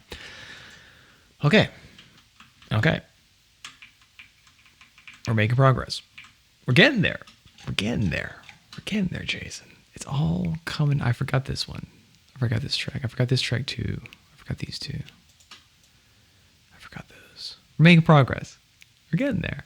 It's all good. This is a tough one. This is a tough song. I haven't had to wrangle something like this in a while, actually, in terms of just musical projects. I enjoyed the challenge, but yeah, it's definitely one of those tracks, man. He's gotta go in like you're fighting a war, trying to just get everyone to play nice. But we're getting there. All we got left are like various bridge guitars, some stuff here on the turn, and then final chorus. Yeah, I'm feeling confident. I really, really am. Sometimes when you're mixing, You got to convince yourself of that. Sometimes it's like you're losing your mind. You're losing the plot. It sounds like shit. You don't know how to fix it, but you can't start thinking like that. You got to be like, we're getting there. We're getting there. Those guitars, they used to sound bad. Now they don't sound bad. They sound good. We're making progress, one step at a time. Because no one else is going to say, hey, you're doing a good job. They might actually, if I was doing this for an actual project, I might put all this time in and they say it sounds like shit. So and there's actually sort of variations of thinking, like if you're actually doing this as a project, you know, sometimes the best thing to do is to not spend all this time making tutorials and just make a quick mix and send it out and go from there. But this is for fun. We're really trying to go in here and I'm trying to teach and I'm just trying to do a good job. These are the benefits of just doing this for the sake of YouTube content. But yeah, that's all for tonight. Buenos noches.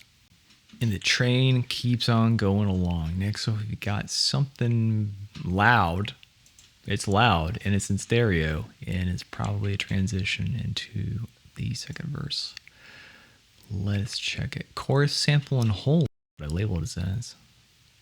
What could this possibly be?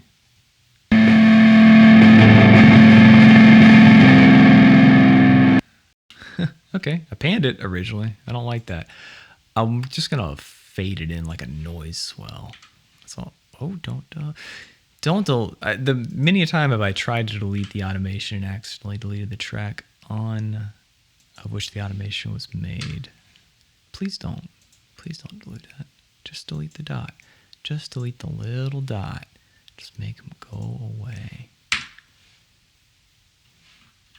Why are you doing this to me? Oh. I remember this move from last time. I was doing some weird heart, like pan stuff. I don't like any of that. We'll come back to that when we get back to that. I just want to fade this one in, basically, like a volume swell. Because I bet that's what will work best. I might actually do this one dead center too. For dramaticism.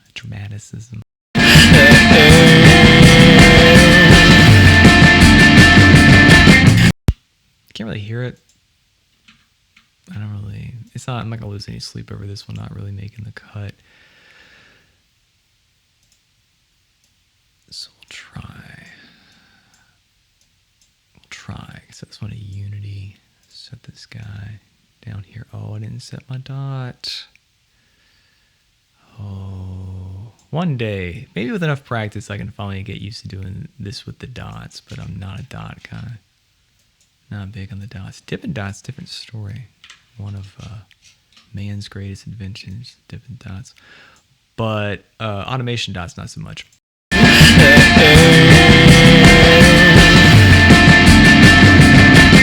It's there.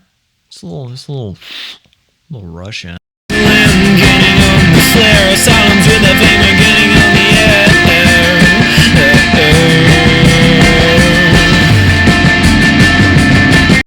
It could be a little more dramatic.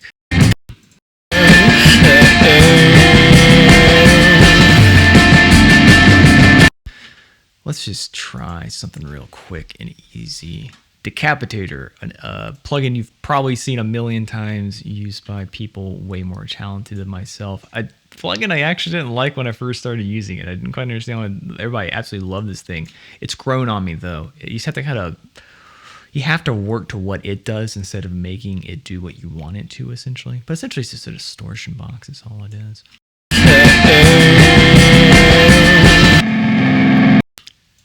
That's all it is.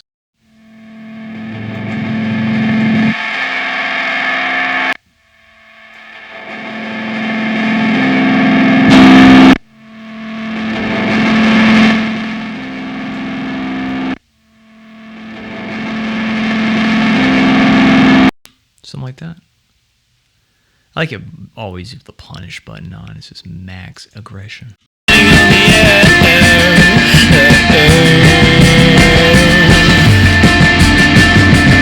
little more low end.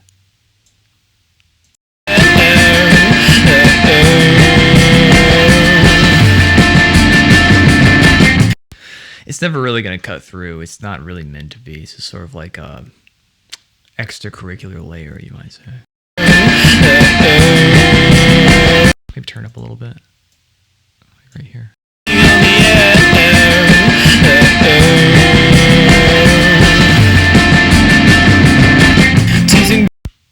Is it walking over my cool floor tom? Ooh, it's walking over my floor tom. I like that floor tom. The floor tom's more important. My cat's down a white.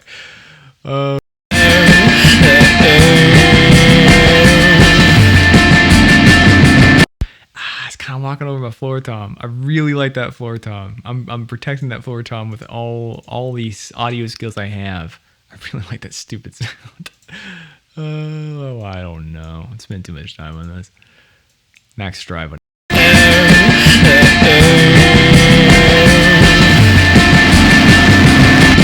That's kind of cool. What if I... Let's try panning it, actually. So I was going to go dead center. But every time I try to go against what I keep talking about, leaving the center clear for the vocals, I seem to shoot myself in the foot. And I got to protect my tom hit, dog. That's the money maker. So let's try panning it to the opposite side of this floor tom hit. This floor tom hit I pine over every night.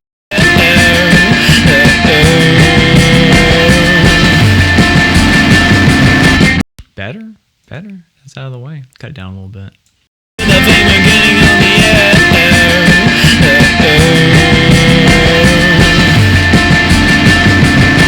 I'm cool with that. From the top, let's get some context.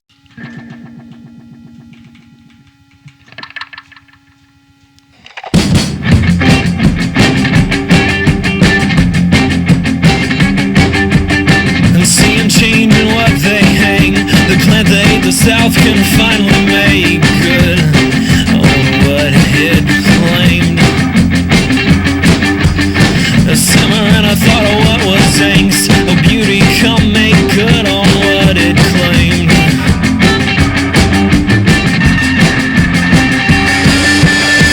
Like angels, only angles in her art.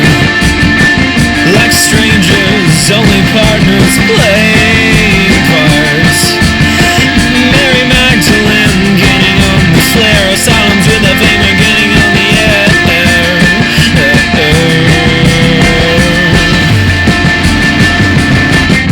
I'll take it. Actually, we'll put some reverb on it. Have it kind of carry over to the verse.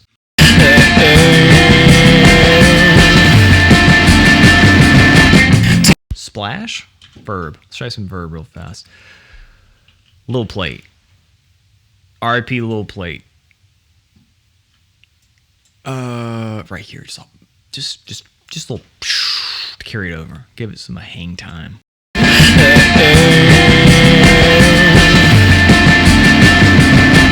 Teasing days and who? Yeah, I love that shit. I love when you find a way to make it like pop on to the next part of the song. Easy pop music trick.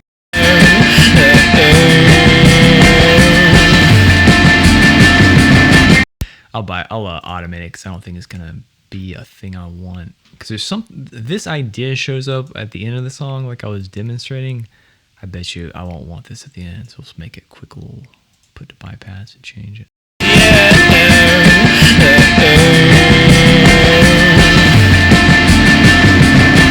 Teasing days and who was made lame. Alright, and we're back. The tracks start coming and they don't stop coming. Back to the tracks and hit the ground running. They didn't make sense at first because I wasn't living for fun. Your brain does in fact get smart, but your head gets dumb. Okay. We're getting there. We are getting there. Bridge time. Oh, good Lord in heaven. There's a lot of bridge guitars. That's fine. That's cool. So we're just gonna keep it on. Start back with just soloing all these bridge guitars and seeing what the flip they're about.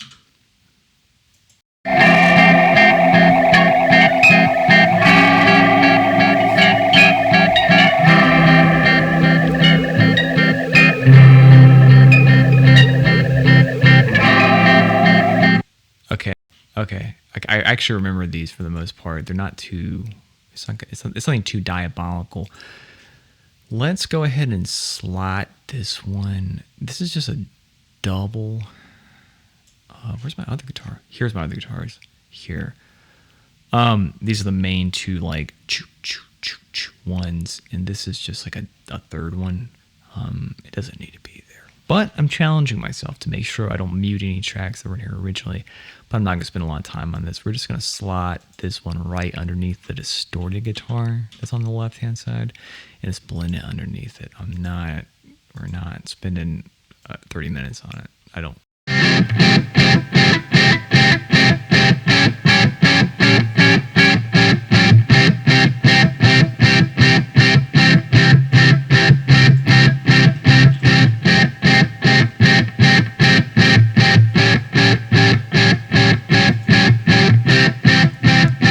Okay, we'll pan it actually to the opposite side, but they'll basically be pairs.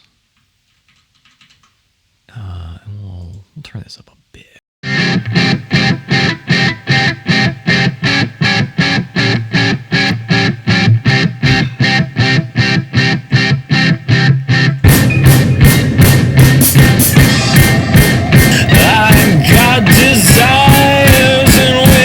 That easy, nothing else. And we'll label it, just for the sake of argument, distorted guitar. Oh, there's already a distorted guitar, right? Oh, beans. Oh, beans. What should I call it? Oh. Well, I guess it's technically a clean guitar. Oh, let me think about it. Where was it at? I've already lost it. Oh, where are we at? Bridge. Here? No. Oh my God. Where'd it go? You? No. Blah, blah, blah. I'm losing the plot. I just had it. I get so lost with DAWs. I do the best I can. Here it is. It happens in the chorus too, so I guess it makes sense that I end up putting it there because we'll have to deal with that later.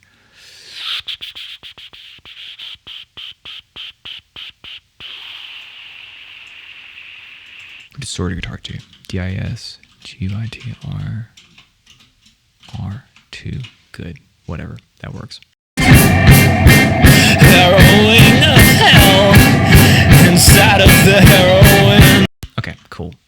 These are cool though, right here. These modulated guitar pairs, they are important to the song. I can tell just here listening to them. These guys. It's a great sound.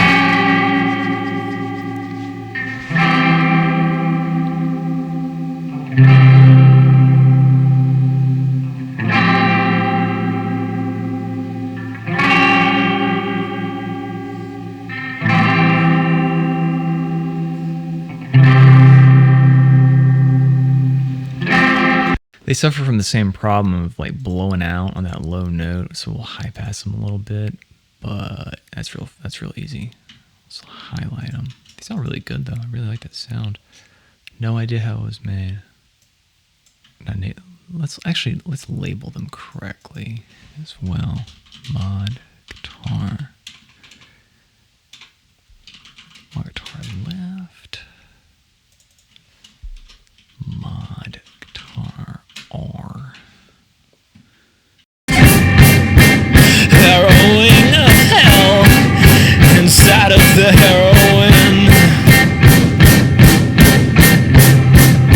The thing is though, is I like the low end on everything except this note right here. This frequency is what's blowing the mic out.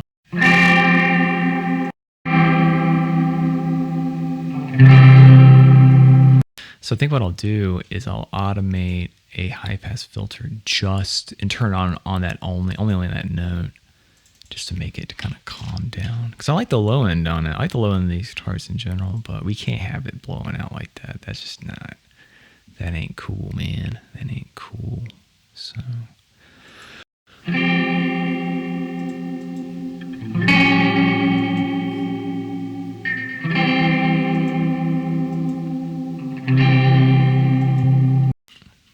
Low end on guitar is such a weird thing. It's like I have a hard time explaining how I hear it because it's not like it's not like a bass guitar where the bass guitar is like the bass of the guitar and the bass of the frequencies. This is like kind of like a thing underneath the fundamental of the guitar that just adds like a weight to it. It's a really weird thing that you notice it when it's gone for sure. But so yeah, let's just automate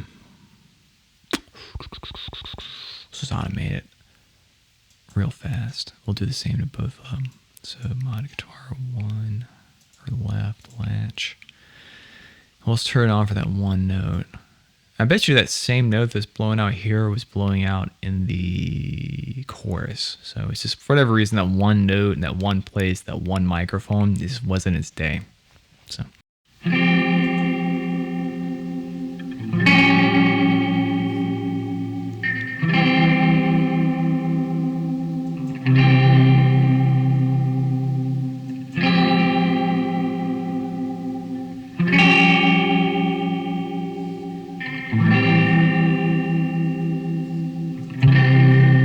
Sound though, seriously, it's a beautiful modulation.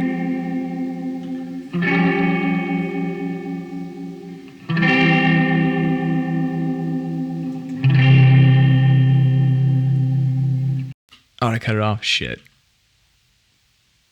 Was it working at all? Oh, I fucked it up. All right. My bad. Sorry.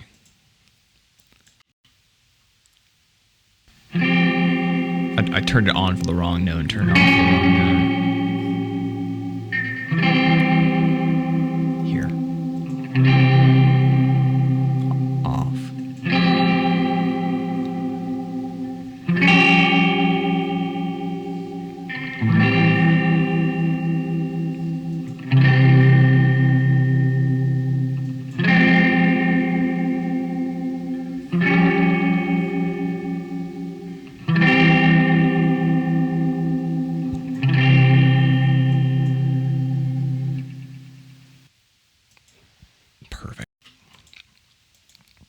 The same thing for the other guitar.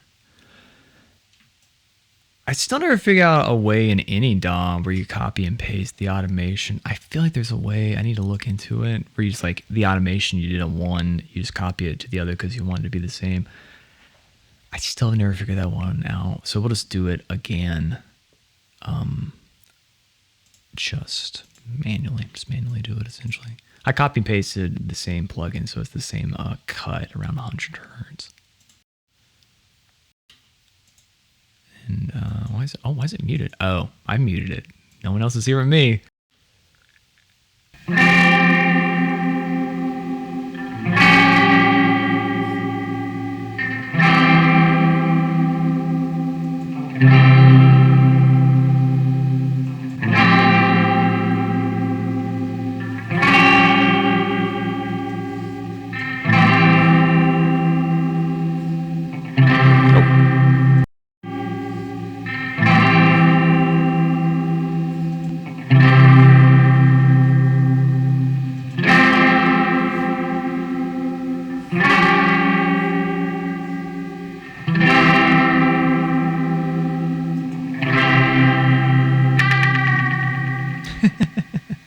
Like that. Okay, and then some other stuff happens, like kind of in the turn in the chorus. We'll get to that. In terms of placement, not sure where to put these in the stereo field. We're just going to have to listen to the song and decide. We'll do that. Oh, muted. Soloed. There we go. Harrowing of hell inside of the heroine.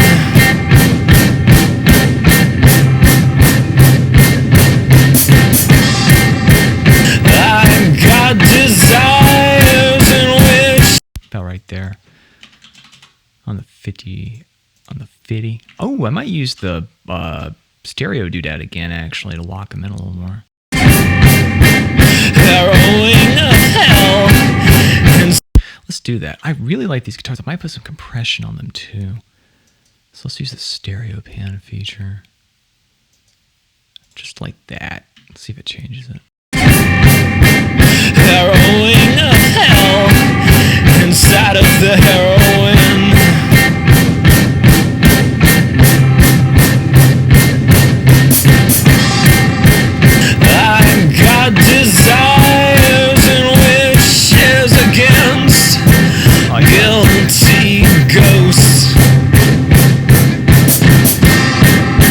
the name of science, let's let Adam and Eve go. That's cool. My main Andy Summers-esque police, like Walking on the Moon guitars, are getting lost though still. So I'm just gonna turn the bad boys up. They're like not the same volume. Or it doesn't matter. We'll just turn them up. I could clip gain it, but I don't feel like drawing the lines out. Actually, well, what should I do? Should I clip gain it or should I actually automate it? Be clicker just a clicker? Be clicker just a click. It would be quicker just to clip gain them. There we go. The speech lessons didn't help me that much as a child, I'm afraid. Right here. And we're just going to turn them up. I just want them to be, wow. I'm going to be, because I don't want to mess with the volume I've got for the modulated bit we just did. I think those sound fine. But these just seem to be louder. So we'll turn them up. +9. This one was set normal. +3. Nope. Here. Harrowing of hell More. inside of the heroin. Perfect. That's all it needs. Till I head inside in a bed. As a dichotomy, I feel great. Harrowing of hell inside of the heroin.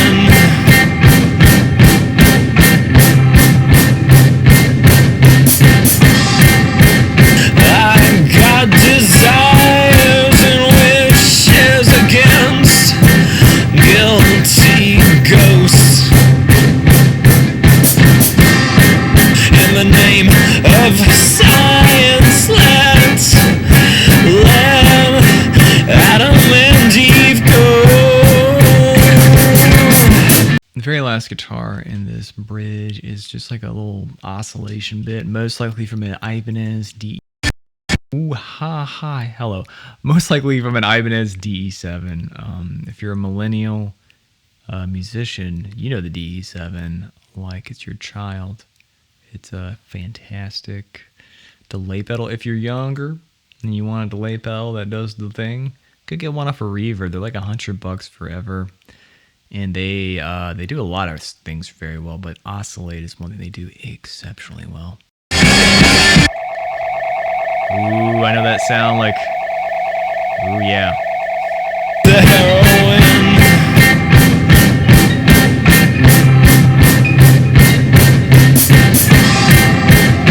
I've got desire.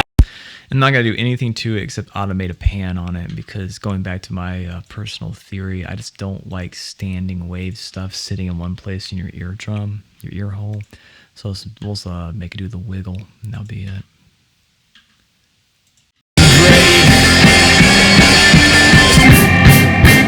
Harrowing of hell inside of the heroin.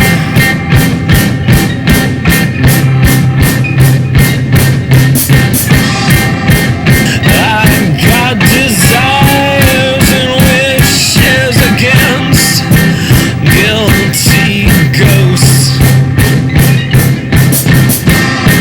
In the name of science, let's let Adam and Eve go. Like Okay, that easy. Did it save it? I'll say I saved it. Yeah, I saved it. Okay, cool. Done. Easy. Let's put this, because these are technically pairs. Indicate this one as right channel. Indicate this one as left channel. I'm always indicating the side that something's on, left or right too, just as a quick reminder. We're done with that. And we're done with the bridge. We are done, baby. We're getting close. We're getting close. All right, my optimism increases as I see the finish line before me. We only have 4 guitar tracks and a little doodad left. That's something. It's more completed than ones that are not. So on to the turn. Turn is a musical term to indicate a couple different things in music. It can indicate like a little bit between a verse going into a chorus or a chorus going into a verse. I always think of it as sort of like a breather moment in songwriting before the next part. Happens all the time in country music, but you can find turns in all genres. That's what this little bit is right here. It's kind of like the chill out moment before you go into the final chorus, which is going to be the loudest part of the song.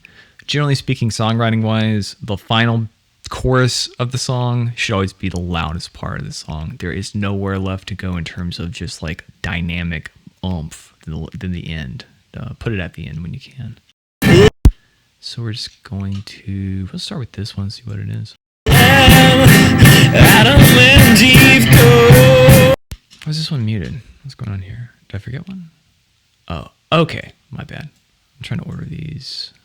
Okay, sorry about that. Roll it. Like angels, oh, this one's important. Like strangers, only partners play parts. Oh, that's too loud. Let's turn that down real fast. I was feeling myself a little too much on that one. Play. 3. Strangers, only partners play. Okay, cool. Like angels.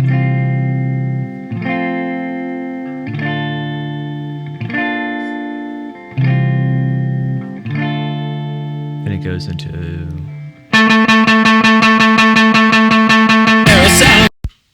Okay, I remember that guitar part right here. So like, since this is like a really quiet spot, like there's no drums, and I don't think there's that many vocals. Actually, I will bring this one in closer, like dead center. We'll have to pan it back when a little like 8th note bit comes in later. But for right now, we'll just have it like almost dead center, like right here. Like angels, only angles in. This track is L-O-U-D, loud. So let's bring all this audio down. Is it sitting at unity? Okay, okay.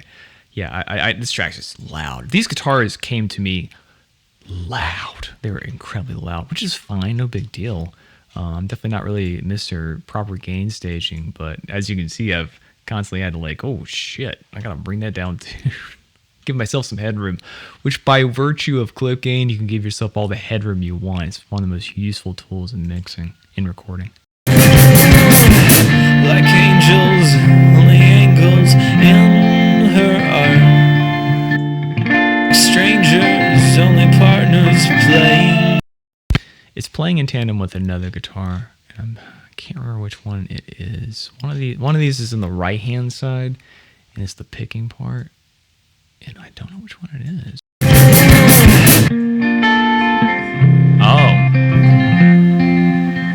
Oh, there's multiple ones. Ooh, that complicates things. Complicates where I can put this other guitar. Like angels, only angles in her art. I just got to play with it to find the spot between those two other guitars up higher in the document, to where there'll be a spot where it will just fit if you just roll around with it. So I'm going to do that. Like angels, only angles in her art. I think right here. Like strangers, only partner. Like angels, only angles in her art. Okay, that's it. Sometimes you just gotta.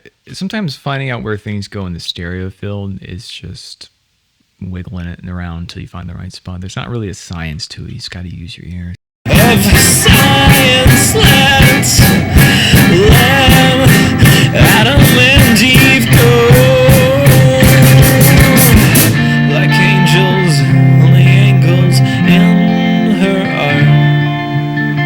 Like strangers, only partners play. Cool. That's not cool. So as you notice, on the same track, a very different guitar part was recorded. But like angels, only angles in her art. like strangers, only partners. Which I can pan that. I'm just not sure where it should go. So let me plus 10. I'll make a mental note of that. Put this part back here, and then we'll flip it to wherever this like super indie rock kind of style, like downstroke bit's going to go. Probably far panned. Parts. Mary Magdalene getting on the flare, sounds with a hammer getting on the air.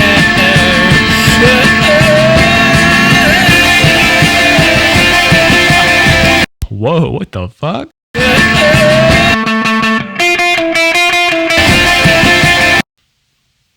Oh, this is the mod guitar? Oh, I forgot we had these still. Whoa, what's going on? That's not it. Is it this one? Whoa, what is that?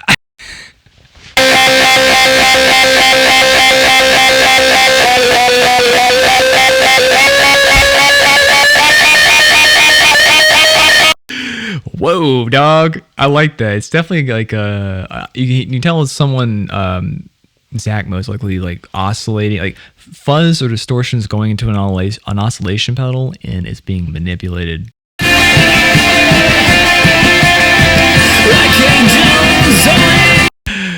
That's what's up. I don't want to move that, so we'll end up putting this excuse me, on the right hand side. Mary Magdalene getting on the flare, sounds with a hammer getting on the air. The reason why is because I've identified in my head, at least, that this part and this part are like the pair, going back to my thinking in pairs. So what we'll do is we'll just automate it again. So, but let me just wiggle through it. Take a shot every time I say wiggle. I'm just gonna play with it to see where it should fall into, and then I'll automate that. So back to like around here. Partners playing parts.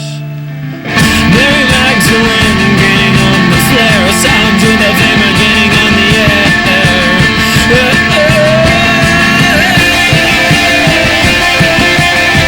Like angels, only angels in like strangers, only partners playing parts. Mary Magdalene getting on the flare, sounds with a hammer getting on the air.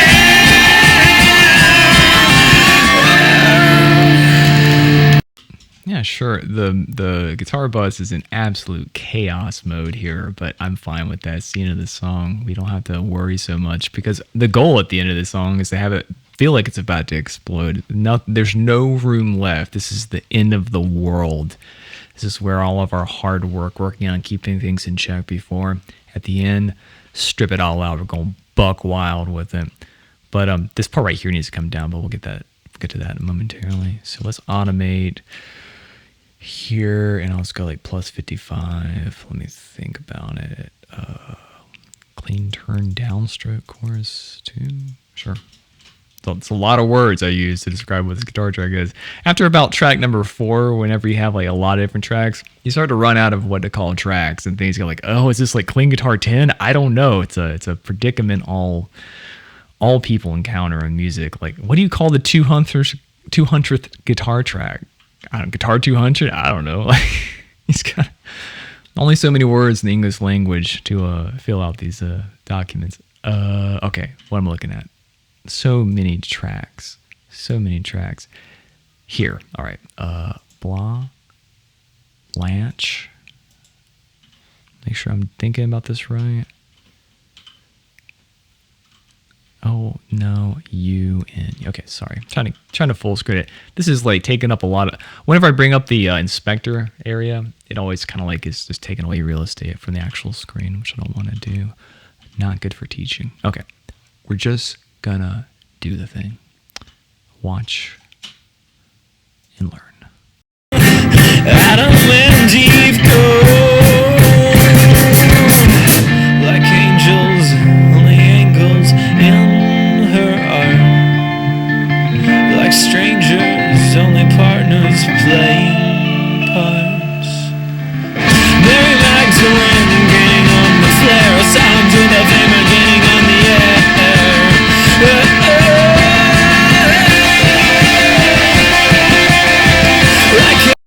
that easy. Next, the beginning of this part here is too loud. It needs to go down in volume. It can be that loud after, but it comes in way, way, way too hot. It draws your attention way too much. It shouldn't draw your... Oh, that would definitely draw your attention a lot. Oh, let's go -12. Okay, much better.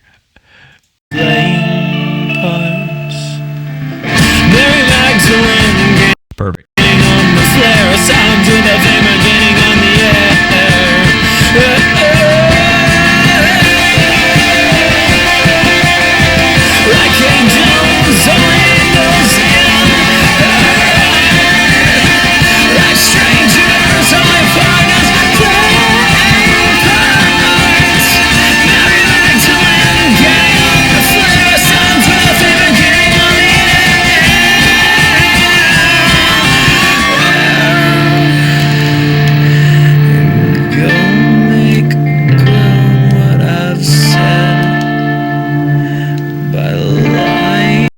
That. I think a lot of mixing really boils down to you trying to decide what you want the listener to pay attention to first listen, pay attention to second listen, pay attention to 10th listen. And that's really the best way to do that is with volume and panning. So like, I don't want out the gate this guitar part here to be like blowing everything else out. Really, always you want the vocal to be the centerpiece, the vocal layers to be the centerpiece. So that's why I turned it down. Strangers, only partners playing parts. Mary Magdalene getting on the flare, a sound to the flame are getting on the air.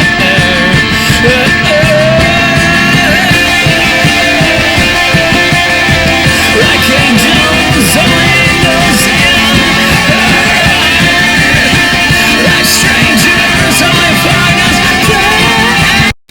But once we establish that it's there, we can bring it up, partially because your ear already knows that it's there and it's going to be more comfortable with it being louder. Also because here it's in tandem with our buck wild fuzz oscillation bit. Okay, enough theory time. We're almost there. 3 more tracks. 3 more tracks, I think. Tune in to find out. All right, let's see what these last 3 tracks are. We are reaching the critical mass of what can be done. The real estate is running thin, but we'll figure out a way. And there's actually probably gonna be even more guitar work after this, but that's down the road. I'm almost guitared out. I want to work on something else. Everything else further from this will probably be mix bus related, I think.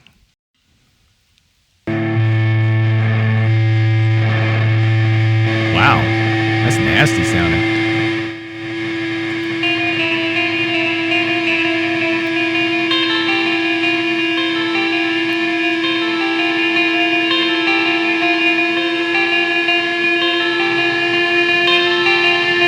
Ooh, boy.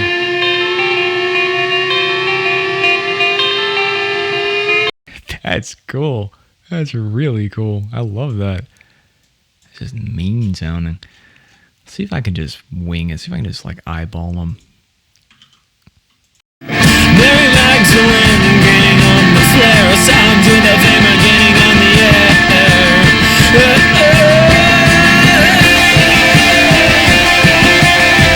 Like angels, only those in.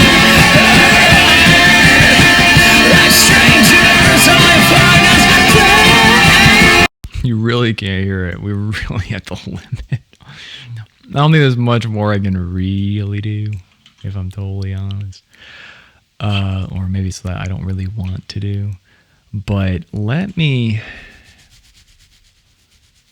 just sit with the bus by itself, which the mix bus, my face might be blocking it. There's really nothing on the mix bus right now except for this channel, Slate's channel strip. This is a 1176 5050 electric guitar 1.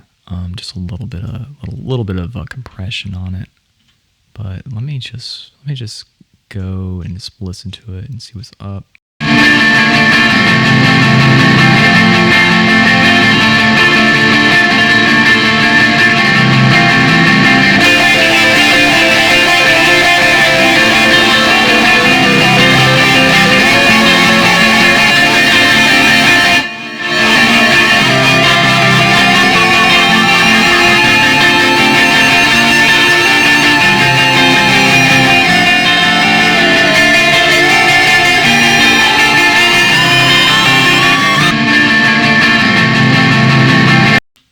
Yeah, let's try actually turning the bus down some. Might help. I turned down 3dB already. Let's try. I think it should be enough, though. Mary Magdalene gaining on the flare, a sound of him gaining on the air.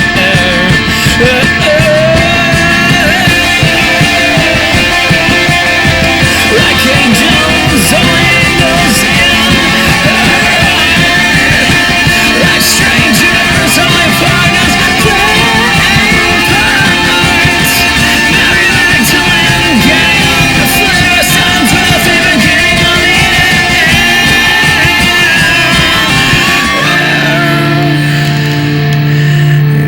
Go make good what I've said by lying in some stranger's bed.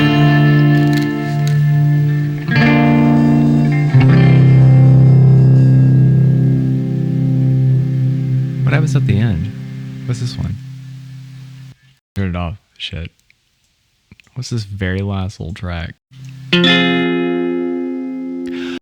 Oh, it's a lead into the next song, I think. I never quite understood how that worked in mastering. We'll leave that all out of the mix. We're just going to kind of pretend this one. We're going to mix all of these songs where there's nothing leading into each other just because I'm not like re-releasing this or anything. So we'll hide that track so I'll never have to think about it. Word. So, it's pretty buck wild, nasty, crazy chaos at the end of this song. And if I've learned about anything in music, is that if things are chaotic, sometimes it's best to lean into it. And we're going to get more into that down the road, I think. More chaos will be had, but I think I'm good with it right now. So that is the conclusion of this video. This is going to be a two-parter. I don't want this thing being 12 hours long. First part being just the guitars. The second part will be vocals. The drums and the bass, I don't think will take that long, honestly. If you have watched this long, then I truly hope you learned something. I really, really hope that this maybe demystified how you deal with a bajillion guitar layers to the best of your ability. To review, I think the most important thing to take away is that you're not spending that much time on every single one of these tracks because not every one of these tracks matter that much, essentially. An order of operations, I think, is always important with mixing. So identifying the elements of the song that are the most important, these clean guitars right here, those are the main ones. Those are the ones that are going to require the most work. And then going down the list and seeing what you can get away with not having to touch beyond volume and panning. Identifying problems along the way when you see them and just working that way. Establishing an order of operations with mixing is a great way to keep yourself from getting lost. Because the more you get lost in the sauce, the more you start to think you don't know what's going on. There's so many mental tricks to all this, the ways to be your own cheerleader that I think will really help with just being better at this, at mixing other people's music, mixing your own music, just trying to think of it less from a standpoint of like the physics of sound and thinking of it as like the psychological exercise. How can I work with my mind to get things accomplished quicker, more orderly, and in a way that makes sense? And as this series goes on and this channel goes on, I'm probably going to be talking a lot more than that, than like where to boost the 3K or whatever. Those things do matter, but I think that if you think about it like from a psychological standpoint first, a lot of those other things will be more intuitive. But that's about it. Like, subscribe, be safe. Thank you very much. Have a good night.